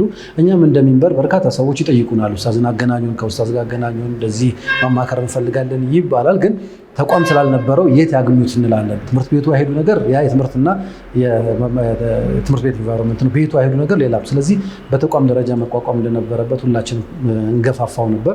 አልሐምዱሊላህ ዛሬ እውን ሆኖ እዚህ በመድረሱ እንደሚንበርም የሚንበርን መሽሩዕ እውን ስላደረገ በጣም ተደስተናል። እንደ ወንድም ደግሞ እንደ ጓደኛም ደግሞ ለዘመናት ያካበተውን ሸሪዓዊና እንደዚሁም የሳይኮሎጂ እውቀቱን ለህዝቡ ለማድረስ ይህንን እድል ስላገኘ ሃርመኒ ዌልነስ ኤንድ ሊደርሺፕ ተቋምን ስላቋቋመ በጣም ደስ ብሎኛል። ጊዜውም አሁን በመሆኑ ደስ ብሎኛል። ብዙ ቦታዎች ላይ የምንሰማው ነገር አለ። የአእምሮ ጤና፣ የስነ ልቦና ጤና የሚባለው ነገር አንደር ኤስቲሜት የተደረገ ጉዳይ ነው። ሰዎች በአእምሮ ጤና ማለት ጨርቁን ጥሎ ያበደን ሰው ብቻ የሚመለከት ይመስለን ነበር። ግን ጉዳዩ እንደዛ አይደለም። የአእምሮ ጤና ከትንንሹ ቤት ውስጥ ከሚገኝ ጭንቀትና ሀሳብ ጀምሮ እስከ ትልቁ በቃ አብዷል ወይም ደግሞ የአእምሮ ህመም እዚህ ደርሷል፣ ቃሉ ልክ ላይሆን ይችላል፣ ግን እንደዛ ብለን ነው የምናስበው። ሄደን የጎበኘናቸው የተለያዩ የአእምሮ ህሙማን ማገገሚያ ተቋማት፣ የሱስ ማገገሚያ ተቋማትን ስንመለከት በትንሹ መታከም የሚችሉ ጉዳዮች አሁን ሰፍተው የማህበረሰብ ችግር እስኪሆኑ ድረስ መድረስ ደርሰዋል። እና ይህንን የሚያክም ማን አለ ሲባል ያው 2-3 የምንጠራቸው አካላት ብቻ ነበር የነበሩት። እነሱ ደግሞ ለዚህ ሁሉ አካል ለዚህ ሁሉ ህዝብ ይደርሳሉ ማለት አይደለም። በተለይ ወጣቱ ደግሞ በአሁኑ ሰዓት በጣም በብዙ አይነት የስነ ልቦናና የአእምሮ ህመም ትብታቦች ውስጥ እየገባ ስለሆነ ለሱ አለውልህ የሚለው የሚደርሰው የሚያማክረው ስሜቱን የሚጋራው አካል ያስፈልጋል። ስለዚህ ይሄ ቴራፒ የመልእክተኛው ዓለይሂ ሰላቱ ወሰላም ሱና ነው። ራሱ ሱና ነው ስላችሁ ደግሞ ይሄ እንደው ተራም ሱና ሳይሆን መልእክተኛው ዓለይሂ ሰላቱ ወሰላም በርካታ ሰዎችን አጠገባቸው አምጥተው ደረታቸውን እየዳበሱ ቴራፒ ያደርጉበት የነበረውን ስርዓት ነው ዛሬ የእሳቸውን ፈለግ በተከተሉ ሰዎች ደግሞ እንዲሰራ የተፈለገውና ይሄ ተቋም አለመኖሩ በርካታ ሰዎች በቀላሉ ታክሞ ይድን የነበረ የስነ ልቦና ህመማቸውን የአእምሮ ህመማቸውን እንዲያባብስና ለከፋ አደጋ እንዲደርስ አጋልጧል። ያ ብቻ አይደለም፣ የቤተሰቦችም እንደዚሁም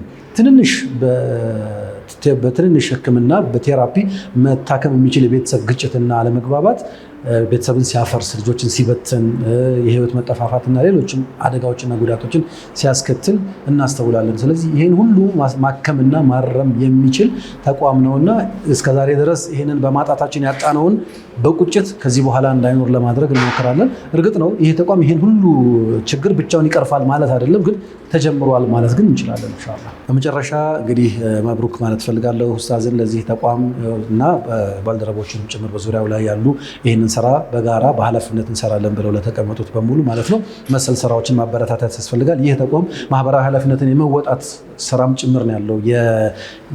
እንደ ሆስፒታል ህክምና የሚገኝበትም ሆኖ ግን ገንዘብ የሚገኝበት የሚመረትበትም አይደለም። ይሄ ተቋም ጸንቶ እንዲቆም ፋይናንሻል ተጠቃሚ መሆን ይኖርበታል። ስለዚህ ማገዝ፣ መደገፍ፣ ከዚህ ተቋም ጋር አብሮ መቆምና መሰል ስራዎችን አለን መባባል ያስፈልጋልና ይህንን የምትመለከቱ ሁሉ ከዚህ ከሃርመኒ ዌልነስ ኤንድ ሊደርሺፕ ሴንተር ጋር በጋራ በመሆን የማህበረሰባችንን ክፍተት እንሙላ የሚል መልእክት ማስተላለፍ ፈልጋለሁ። አመሰግናለሁ።